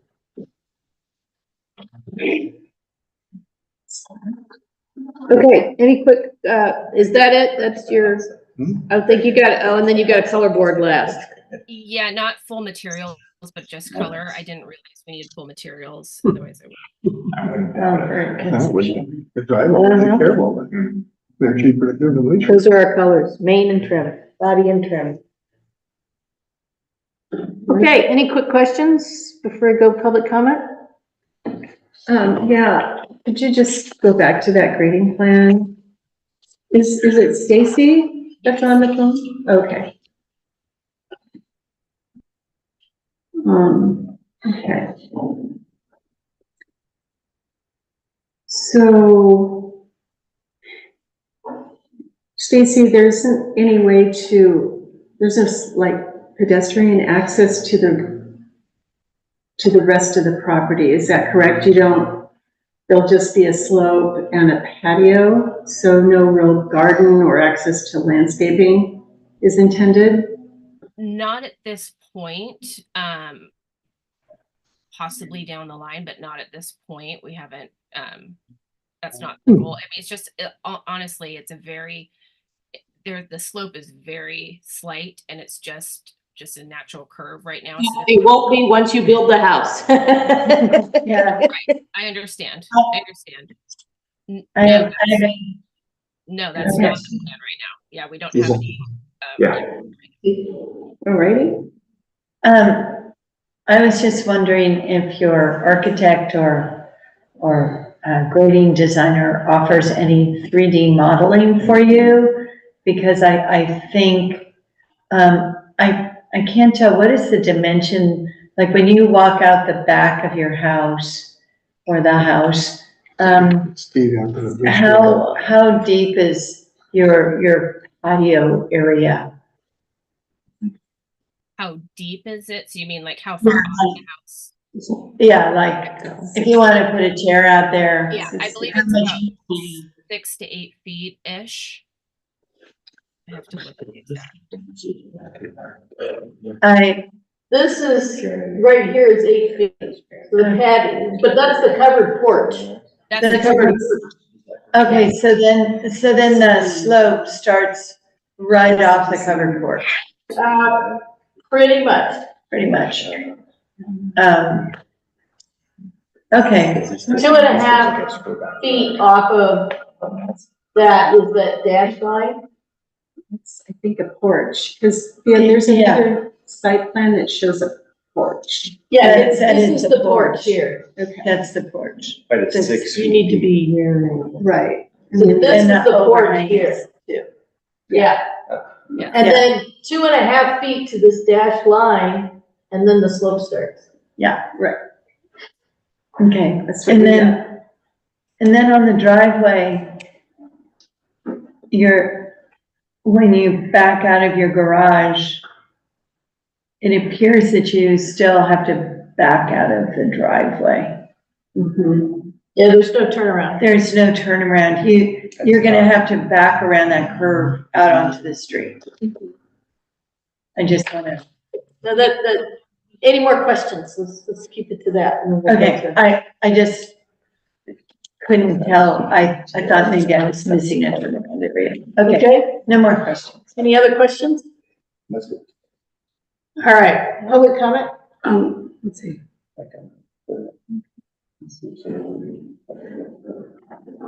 No, we do not have any public comment. No public comment. Okay, Is this all flat up here? I sneeze. From here to I think that was it. I hate it when he sneezes. all right, who wants to start? All right. Kind of like an even watch. But 18 feet for these people. That's kind of the problem. Item number 4 says, elevations, et cetera, in our review says the project will not require any cut and fill. Well, that looks like a lot of fill. So maybe some clarification on what is going on per also. How about we get a quick definition from staff on what cut and fill really means? Okay. Also, like I said, elevation.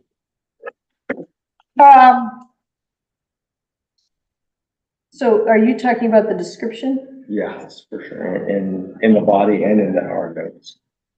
Well, there's two different things going on here. We have control over this. We don't have control over that. Okay? But So- isn't number 4 controlling post that paragraph? Well, we're saying we suspected that there was cut and fill last time and it wasn't being shown. Now it is. Okay. So But there's the project description says there is no cut. correct. So Nicole, you Clarification. please note that the project description needs to be clarified because it states there's no cut and fill. And there obviously is. Yes. And if Teresa goes down one screen, Stacy, I'm gonna kind of address you, but you don't really get to talk back because this is our comments. So we're just gonna kind of go through, yes, that one.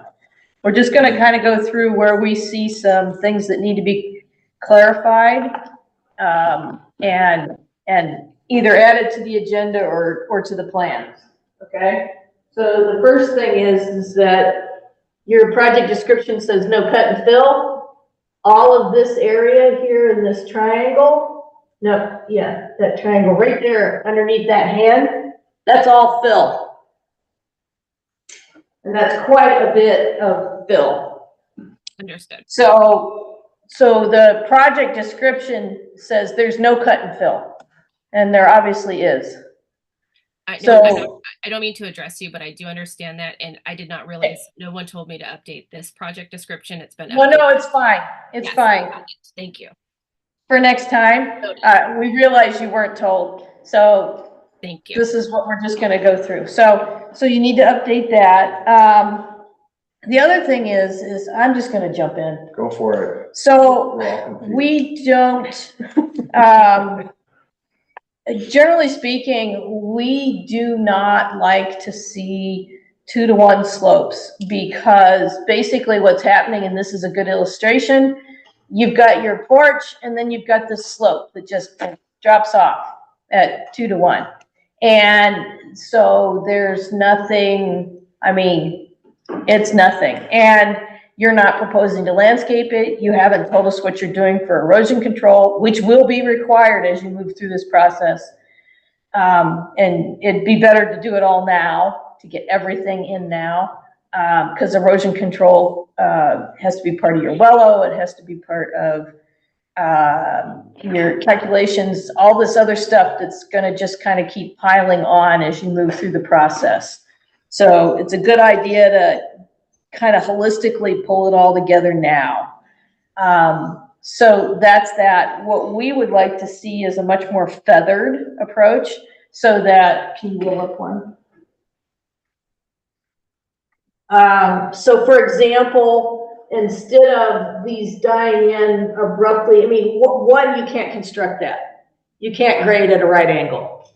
So there's no way that this topo line, this bottom topo line, is going to go in and hit this and then move out. So that topo line really should come across more like that. So what you need to tell your civil engineer is it needs to be more feathered. It needs to be more integrated so that the house isn't just sitting on this plinth. That's the first thing, the first issue with the grading. And then the, let's see. And I understand what's driving it. I understand you have some site constraints. You have to get positive drainage away on the garage side. I get it, but this is not the best solution for your grading. It needs to really tie back in into a natural form so that you don't have a house sitting on a plinth. That's the first thing with the grading. Huck, you wanted to talk about backup and. I'll just make an overall comment. I think that it's, no matter sort of what constraints there are, whether it's timing, budget, whatever,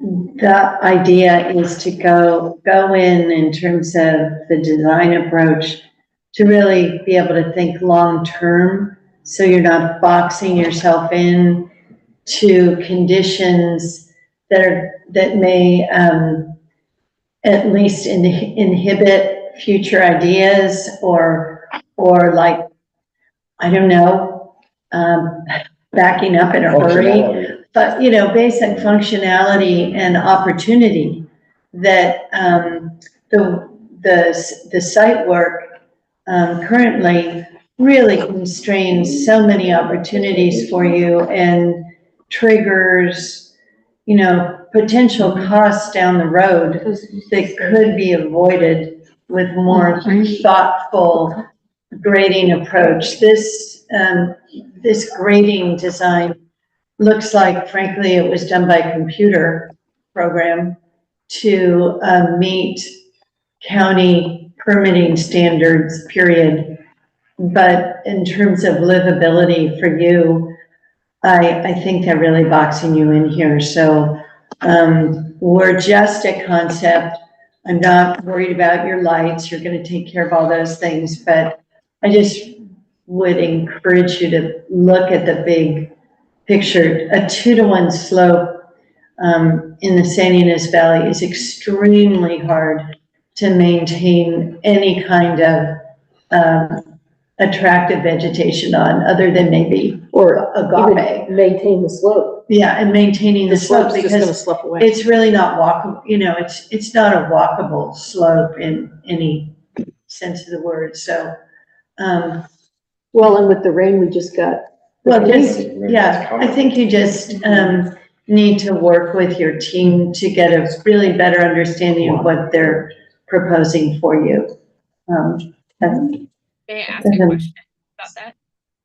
Yeah. Sure.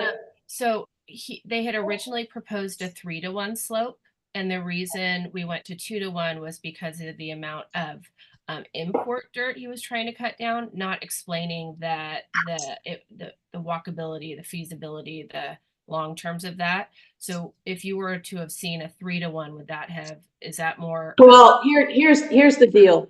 If you go back to the elevation, this is what Puck is talking about. There's a lot of decisions about what to do. So what they're doing is they've set this grade right here. They have to have positive drainage away from the garage. But if you were to go, for example, to go down further, get your positive drainage, you could push this whole structure down, have much less import. You could actually have some cut in this area and less fill, and you would have completely less import totally. And you can handle the drainage around either side of the building, feather in your grading, and not have a plinth. So this is a design decision. And what we're trying to do is respond to what they've given you. And we don't want to see an engineered slope, period. 2-to-1, 3-to-1, whatever. We want you to, if you have to have a 2-to-1 on that end, we want it to feather in. But there are potentially a lot of different ways to handle this. You could push the building down and generate some cut in the driveway, create a backup that was on grade. There's a bunch of things that could be done, but your design team has chosen to approach it this way. You could use a small retaining wall. Right. Yeah, there's a lot of options out there that could potentially balance your cut and fill and all this other stuff. But because the decision was made that the finished floor was going to be X, whatever it is, then now it's locked in and it's creating this plinth. And anything you do with this design, leaving the house floor at this level, by stretching out that grading, you're going to have a heck of a lot of import. So I think the key word is to talk to the design team and see if there's a better approach that will allow you to balance your cut and fill so that you create a little bit of cut so that when you're filling, you're not actually importing. Because I think there's some other approaches. There's some alternatives to siting the house. Many. Like, yeah, there's lots of them actually. This is kind of what I would call a brute force approach, right? That just kind of plunked it in there. And it's like a concatenation. It just generates more and more issues as you go along, starting with the cost of import soil. So, and just frankly, from a safety perspective, you've got a very narrow porch to begin with, and then now you got this ridge, and then you're dropping off, and if someone literally steps backwards holding a glass of wine, they're down the hill. There's no stopping them. Or a base plant. So I really think this is a very serious discussion you need to have with these people. And it really goes back to the finished floor elevation for the house. Where do you set that? That's what's going to drive all of this. Anybody else have any other? I know this lot very well since I walk my dog there almost every day. You have to speak loudly. Okay. I know this lot very well, and I would feel that what Puck had to say about a back in, back out driveway is probably nearly impossible, and there's plenty of room for a circular type of a driveway. That's my 2 cents.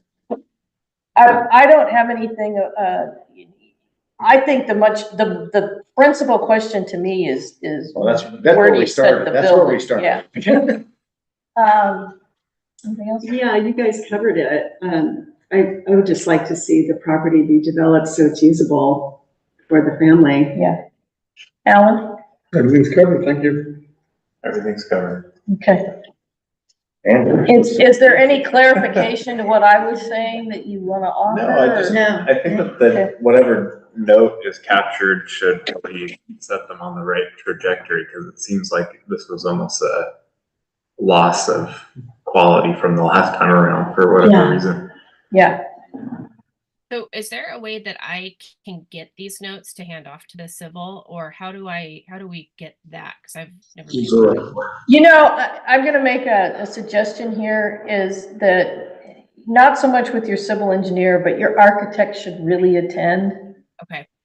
Even if it's virtually, because we could have had a whole discussion right here that would have sorted the problem for them, and they would walk out of this meeting instead of you trying to translate for them, or look at a set of notes, because really it has to do with those little gestures I was making, and that can be very difficult to convey second or even third hand.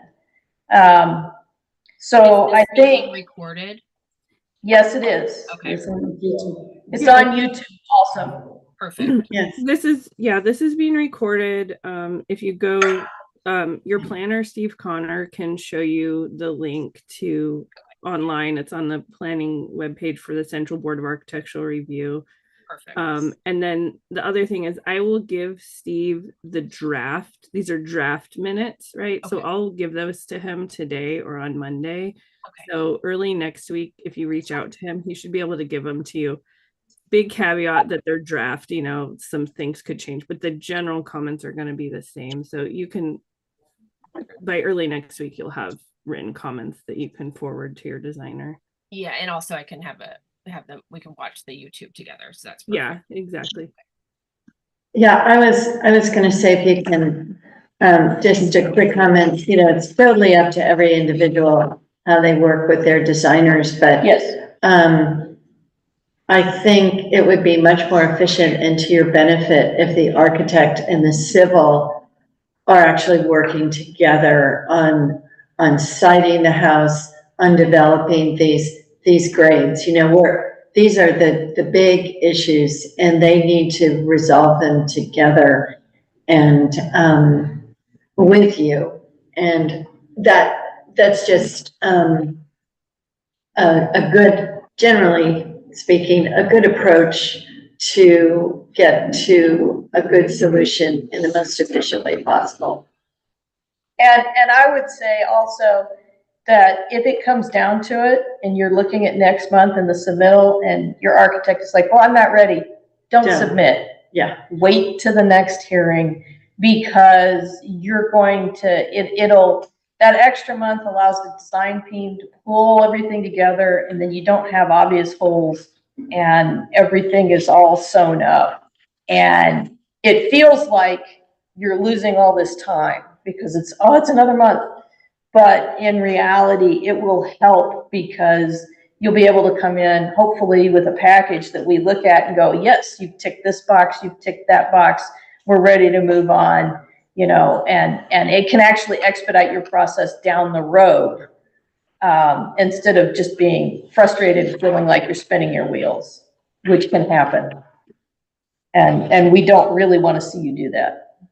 So just food for thought. That's just a suggestion. Again, not even trying to compel that, but just FYI, that's a way to handle this. Now, getting back to, I'm just going to touch on landscaping real quick.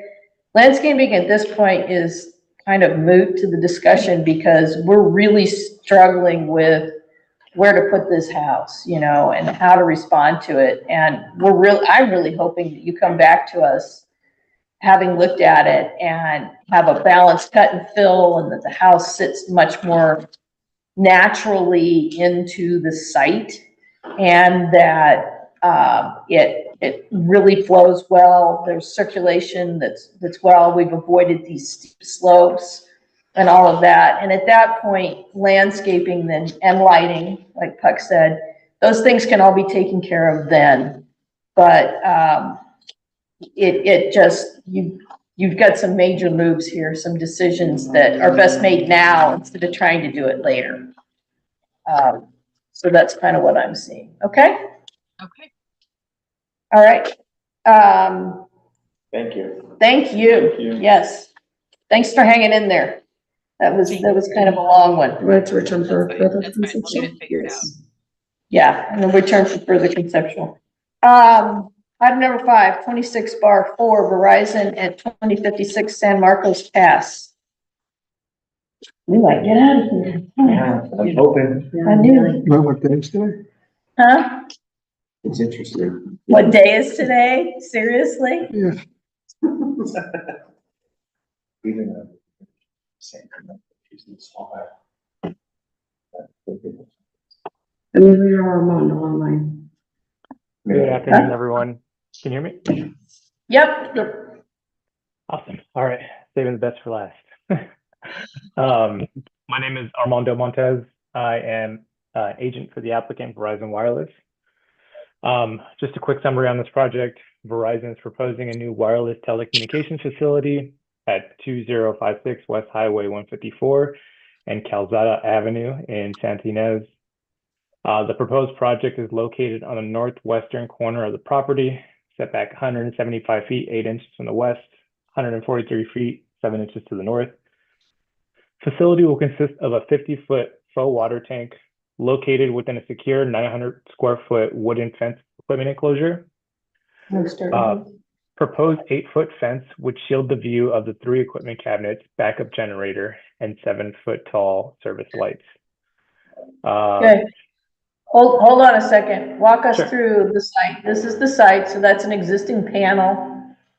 And you've got stakes in the picture, and that, what do they represent? Yeah, so if we're looking at it this way, project would be a little bit to the left here of the dirt road. That's where the enclosure will be. The enclosure will house the 50-foot faux water tank. Okay, so scroll down. Same there, those are the stakes showing the enclosure and the tank. Okay, Yep, this is, yep, stakes kind of speak for themselves. Yeah, looking southeast from the project, there's a lot of trees that kind of line this property. All along to the east, south, west. that's between you and the mobile home, right? Yes, there is a mobile home park on the, would be east of the facility. So on the other, to the left of these trees Yes, is the mobile home park. correct. Okay. Keep going.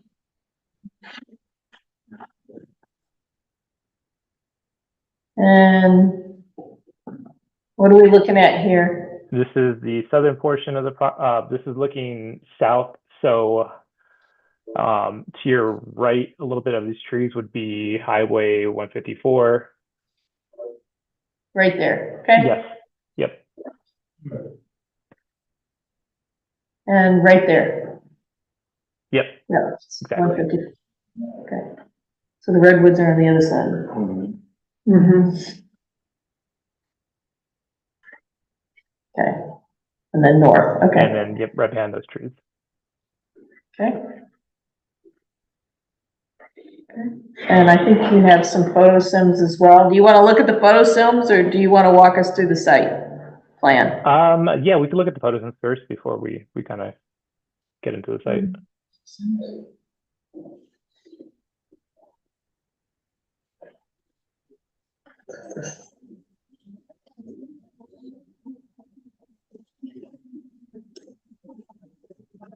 Transparent water tower. RF. Yep, so this is the material board that we provided. These are kind of examples of water tanks that this that our vendor has done in the past.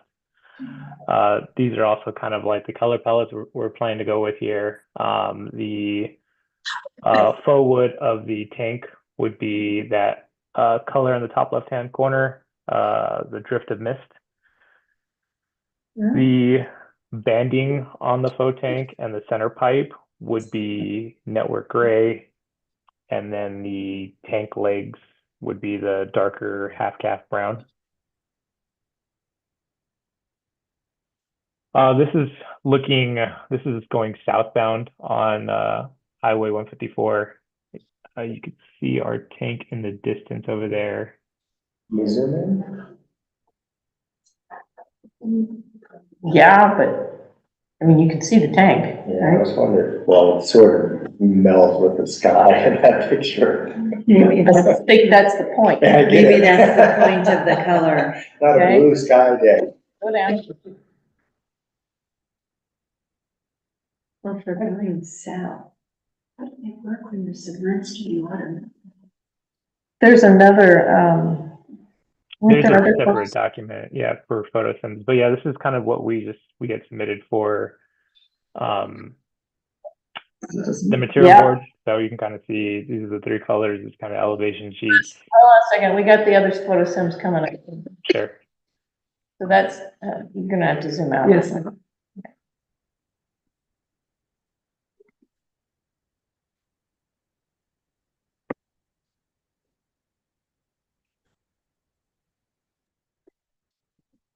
Okay, that's good. So you scroll down and you'll see, this was the one we just looked at. There's our tower. And which way is that heading on 154? It's looking south. Southeast. Yeah. So, Kind of at an angle. And then there's so we're looking from the south looking, so there it is, yeah, that's oriented, Northwest. right? That's the first one, go down. There's our tower.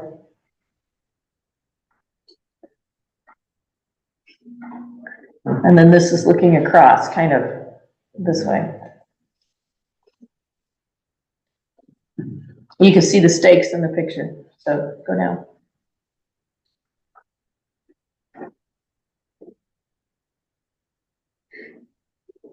Okay, is that the last one? Yes. That's the last one, okay. All right, let's go to the plans.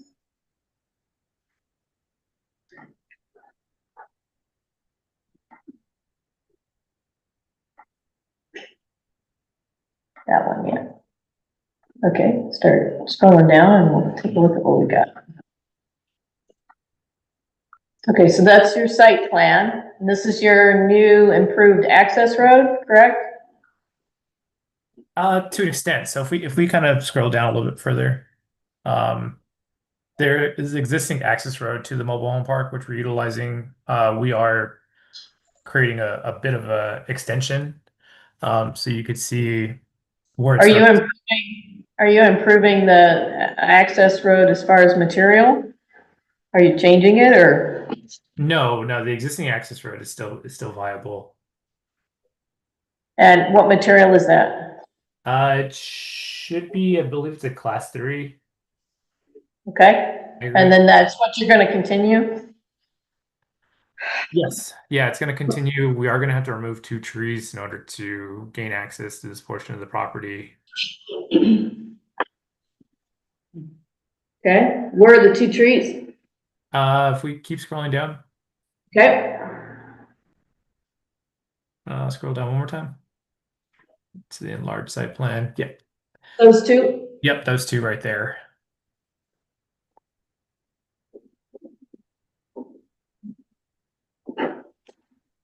So yep, the area that bends off to the left, that will all be new access road to the facility. And right now, there's that's the hedge that separates the mobile home park from 154, correct?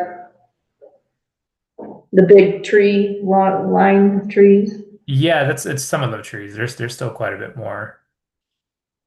but we now have a hole, is all I'm asking.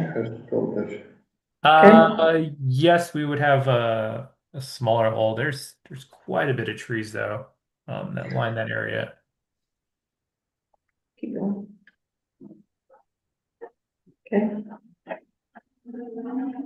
Yep. Yep.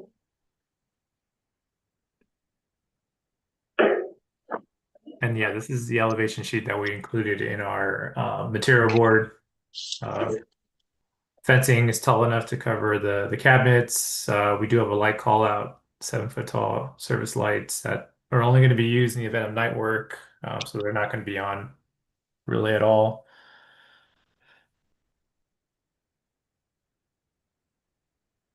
And where are the lights?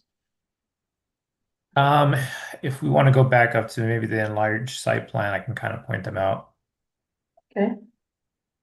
Let's see, go to page, I'm sorry, 7. Page 7 looks like. So right here by the entrance of the swing gate, you can see the little dark square there. Dark square on the other side of the fence. On the other side? Yep. And you think up above too, right?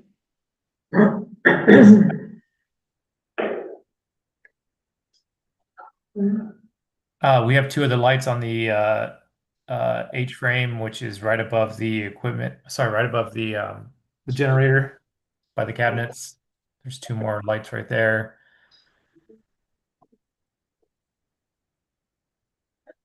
No, you had your hand on them. It was those 2, and then I think there's one more up where you were, yeah, there. Perfect, right there. Yep. Okay, and the maximum height on those are 7 foot, you said? Yes, So they're below the fence.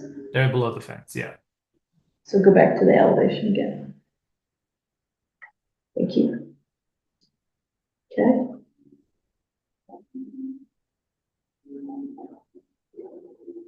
All right, and that's the last one. All right, that concludes your presentation? Yes. Okay. Can you go back to the site plan?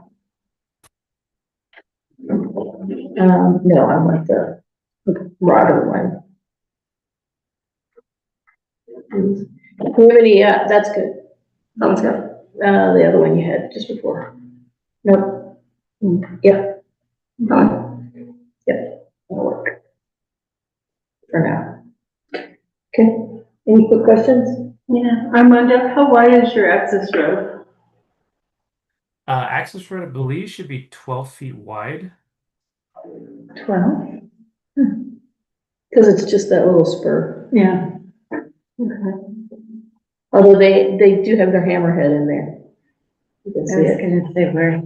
It's in there. It's got cute 15 curves. 15 feet wide. Sorry about We that. do. 15, that's 15. It's 15. That's what it is. Then. Yeah. I was gonna say. Okay.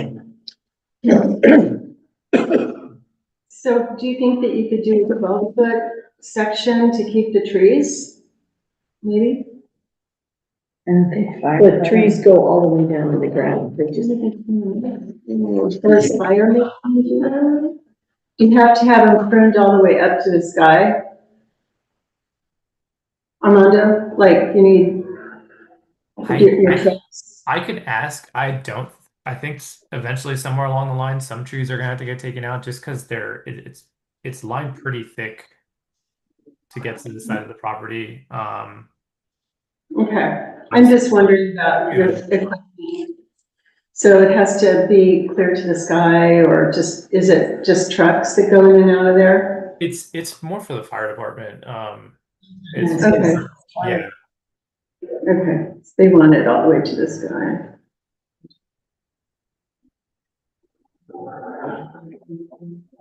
Okay, any other quick questions? No. Public comment? Let's see.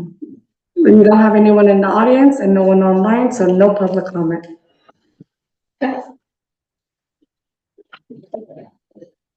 you pull the photos and open them? Yes. Sorry.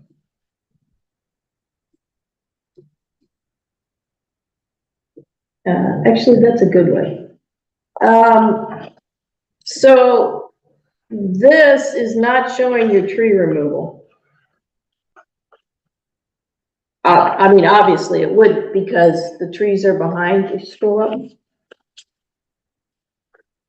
So your access is kind of, yeah, just to the right of the hand. Nope, right. Oh, your other right. Yeah, right in there. So we're going to lose 2 trees right in there. Mm-hmm. Okay. All right. Let's see, this view is looking there. So really, what I'd be interested in seeing is, so right under that S, just to the right of it, that's the line of trees where we're losing them, right? Yes. So we're gonna lose something right under there. So there looks like there's a hole here, and maybe the viewing from this one looking back would look through this hole into the, mobile park. Mhm. And I'd like to know how you're planning to provide some screening. I'd like to see some screening to replace what gets removed for the mobile home park, just for their privacy. So that's my first comment. And then, other than that, I really don't have any other comments. I have a question and comment. I don't have any comments. Question is, what is the maximum allowance of the fence height? 8. Is it on one of these projects? Yeah. And I'm keenly aware and sensitive of mobile home. You know Nicole can't hear you. Can you hear me, Nicole? Talk loudly. Oh, boy. I can hear him well, actually. Okay. Yeah, I can hear I'm more. keenly aware of the terrible cell phone service that we have here in the San Ynez Valley, and I'm also keenly aware of fires burning down fences which affect equipment. I would strongly prefer a corrugated, rusted fence versus anything that was wood and that could burn. Okay. Everybody else? Actually, I'm surprised the fire department didn't bring that up because I've have had feedback from them on wooden fences now. Mm-hmm. Okay. No comment? No comments.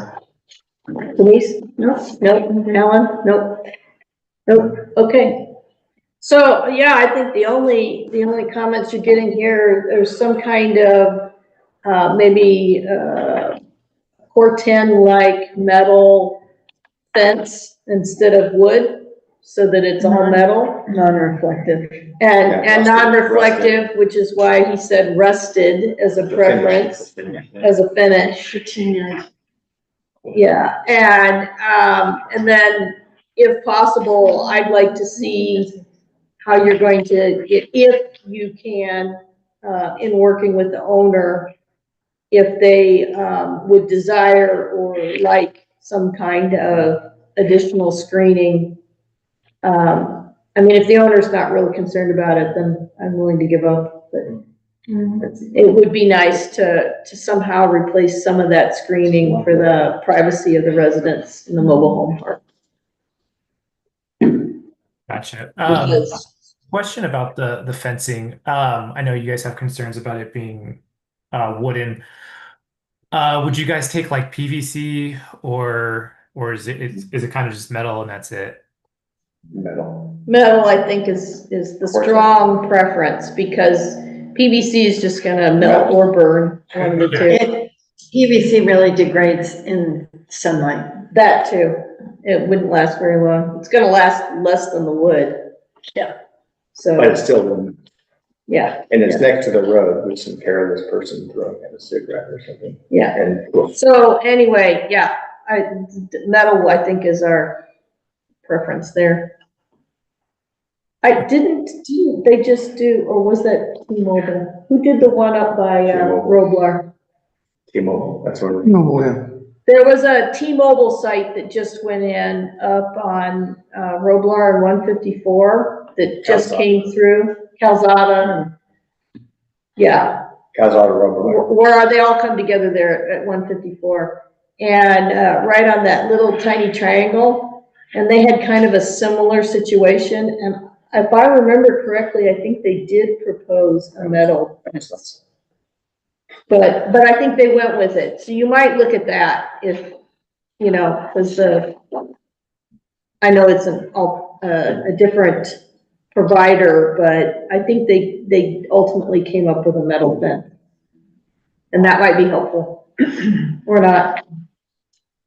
Okay, gotcha. I know we previously had a location, I think last year, for the same project, and eventually had to like fall out. I think you guys were okay with wood, but I'll go back and I'll talk with Verizon, see if they'll It's not that we're not okay with wood. I mean, I'd rather wood than PVC, but it's just that fire has gotten very restrictive now, and we're seeing a lot of pushback, and it might just be wiser to do something that isn't going to burn, like if somebody flicks a cigarette out of their car as they're going by, or they're dragging a chain and sending sparks all the way down 154.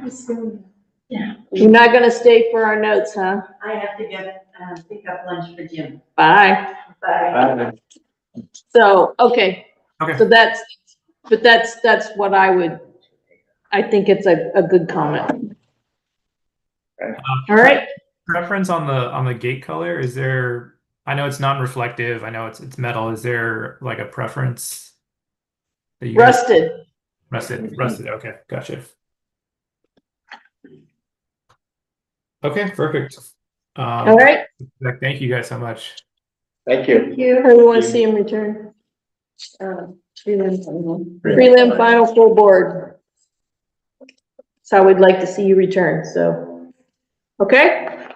Okay, thank you. Okay, thank you very much. Nicole, you're on. Oh, I did have one quick comment. On your plan, you're taking out those 2 trees. Please, heavier layer in the trees. Hey. He's gone, that's okay. Glad. Nah, it's all right. It's not critical. Probably drop the connection.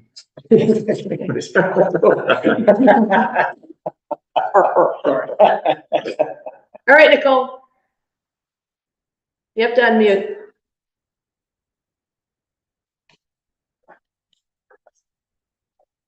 We still can't hear you. She's coming. Oh, she's coming. Yeah, give me She a says. second. I was in the middle of trying to share my screen. No It worries. wouldn't let me unmute. Okay.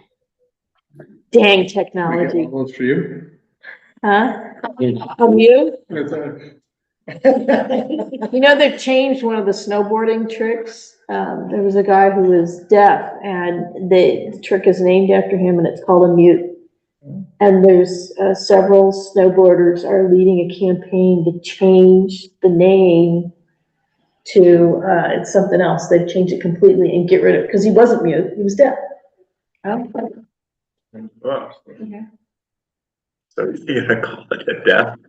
No, they had a different. They actually are using his name. Okay, that's cool. But instead of calling it a mute, and I heard one of the announcers last night talking about mute. Interesting. Yeah.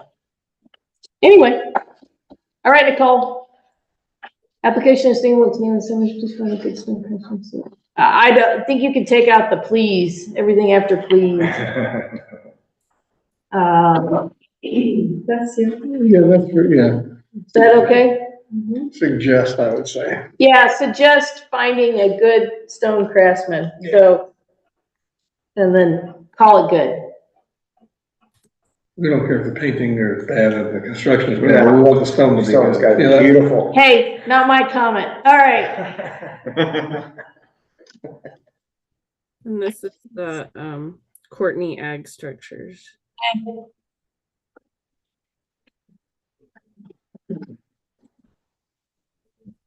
Just in the section.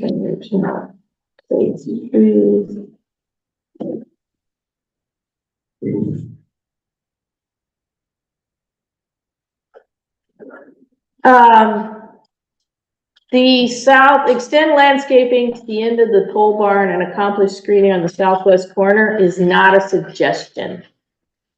That's a minimum requirement. And you could ditch 5 since I gave them a pass.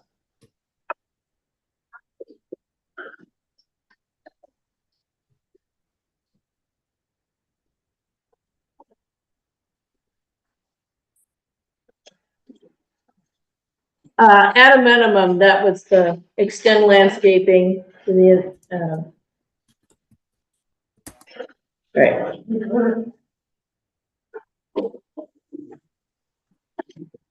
You're saying 5 disappears? Yeah. No, the 6.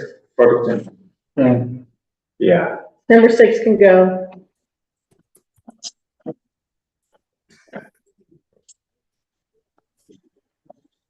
I think for number 6, I think we can say that, the drawings, the elevations, some of the elevations show light fixtures that have been removed and do not show other light fixtures, potentially do not show other light fixtures, and that the applicant will be, I don't know, what would you say, correcting the elevations? Because that's basically what it was. Yeah, he has to have the plans like. Yeah. They need to match. Yeah.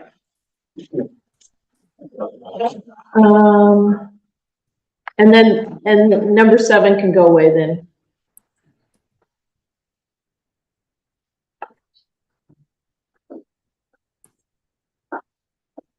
And now the new number 7, larger font sizes are always appreciated.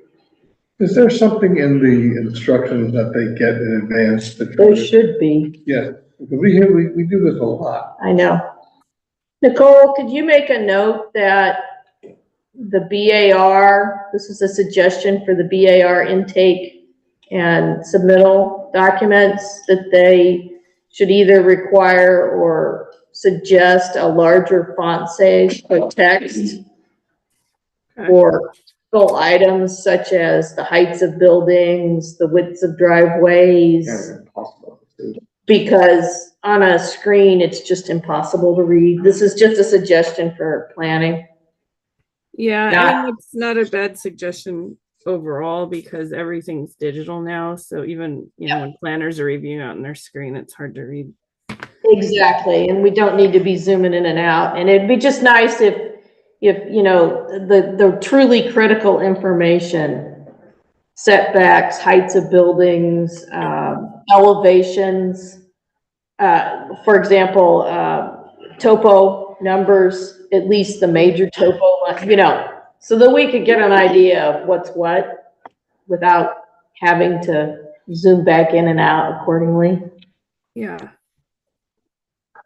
And I think that sums that up. Does that look good? Yeah, for sure. All right, now for the toughie.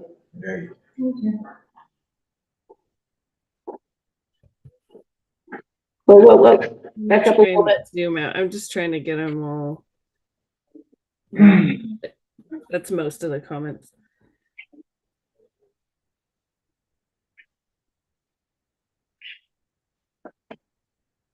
I would say that a more feathered or naturalistic looking grading is necessary because we're just not going to do that.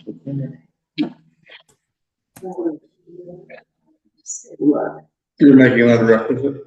You're making that a requisite? Yeah, because there's no way, I don't think any of us were going to say, yep, you can go ahead with that slope. Okay, I'm okay with that. Yeah. Was that on Hillside Ridgeline? It isn't. It doesn't trigger it, but it is within the Hillside Ridgeline area. So, it does not have a 16-foot fall within 100 foot of the. Oh, mine after. Built up. Yeah. So I think you should start off with E.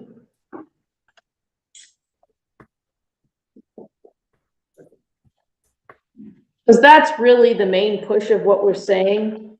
Because everything after that is about how this ain't gonna work. That's easy. So if you start off with E, maybe we can get them to kind of go back to the drawing board a little bit. Good luck with that. So when you're walking around. Now's the time though. No, I agree. I'm not arguing. And it would balance the cut and fill, and it would make it much more livable. I mean, there's just. Well, that's where you and I would get an argument. It's not for me to say, if they want something, they have to climb out of a ladder to get up the stairs. This is true. The fire department approves it, what are we gonna say? But I understand your other arguments, and I agree with those. Well, I think the applicant is probably more, driven by the costs, because given her comment about the 2-to-1 versus the 3-to-1 slope, the 3-to-1 slope would generate more import fill. And I think the design team can easily create something that is gonna be a balance of cut and fill that, Like you said, a retaining wall solves a lot. or a small retaining wall that could really, in the long run, be cheaper or cost no more than this proposal. Okay. And two, be much more livable, much more usable, complies with all the requirements, you know. So it's a win-win-win-win-win kind of thing. That's where I was getting to.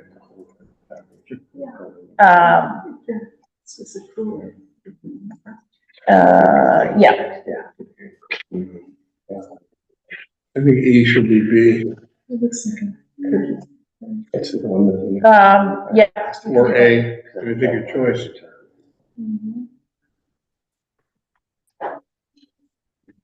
They're also over excavating, which is cutting in. Yeah, I saw the over X. And if they're gonna do that anyway, why not just push it down and keep going? Cause they're gonna do it anyway. So. Yeah, I didn't even wanna go into over X. And number 2 here, when we say we prefer a metal fence, would it be better for us to say that we would just prefer something, non-flammable? Non-flammable? And not plastic. Non-flammable, yeah, non-flammable. But non-flammable, Oh, can they get a plastic is cinder block, flammable. maybe? Sure, I don't care. What's that? A cinder I don't block? care if they do a cinder block. I like the Gray cinder block? I like the corrugate, the Cor-Ten look for an ad. But then we're just, But that's where I get that- the argument with you guys. We're designing that for them. Either we're gonna design stuff for people or we're not. And I'm with Alan on this. I don't care what they do. If it comes back in and it's not, If they know. yeah. So my thing is a non-flammable and non-plastic fence. I'll give them that. And with the suggestion of, and we leave it there. Yeah. But, you know, like Alan says, you know, if they come in with a cinder wall, I review the project that's in front of me. I may say at that point, well, I think it should be kind of a buff color. Or you could plaster it. There are lots of ways they could do it that would still, I mean, it's not my cup of tea, but it's not my project. And I don't need to design it. Well, what we're saying, I understand what we're saying about the wood, and I don't disagree with your reasoning. But my thinking that the fire department didn't pick it up. Oh, they Nobody probably else- didn't see it. I'm gonna be honest. They probably won't see it until they're pulling building permits or until it's constructed in the field. Cause they miss stuff And like that's that. where- Yeah. Right. So, Is there a way we can put in here that it should look, we can put into it, it should look a certain way? Obviously, we wouldn't want a white cinder block, something made out of wall. well, we didn't say that in the hearing. So now we're getting aside. So for the next time, Okay, if you bring it up in the hearing and say, look, I don't want to design this project. okay. We just need to say that Well, it needs to be I did say non-flammable. ag feel. I'm not saying what you're saying, I'm saying Okay, what he's sure. talking Well, I'm about good with now. that. for next time, I'm good with it, yeah, but I'm just worried about the fact that I don't like to start designing things. Okay, so Nicole, can you add, so where it says, provide a non-flammable, non-plastic fence, perhaps Cor-Ten, non-reflective rest of Cor-Ten, as fire department is likely to, require a solution that isn't, flammable. Mhm. We're just trying to get, just so they know that we're kind of circling back about why we made the comment. Definitely. Okay, I mean, yes, it's gotta be just a standard requirement, given how all the fires have started. That makes sense, Nicole, yeah. okay, Thanks, Nicole. Okay. does that look good? That looks great. All right, thank you, Nicole, as always, excellent.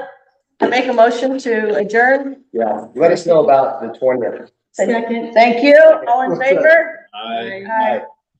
And Nicole, just send Teresa an email about how SBAR or county council wants to do Perfect, we just adjourned. that SBAR hearing where you, Yeah, where we I get, already messaged the SBAR planner, and I'm gonna send them an email. And then I also sent Teresa an email already with the summary of the changes that she can send. I'm gonna go to the train. I'm gonna go to the train first, I'm gonna walk. Yeah, because it's just the question of, you know, what they want us to, Oh, yeah. to do, because they're gonna have to change their noticing. They're on. Love it, bye. Okay. Okay, thank you, Nicole. Thank you, guys. Thank you. Now you're ready? Meeting was everything.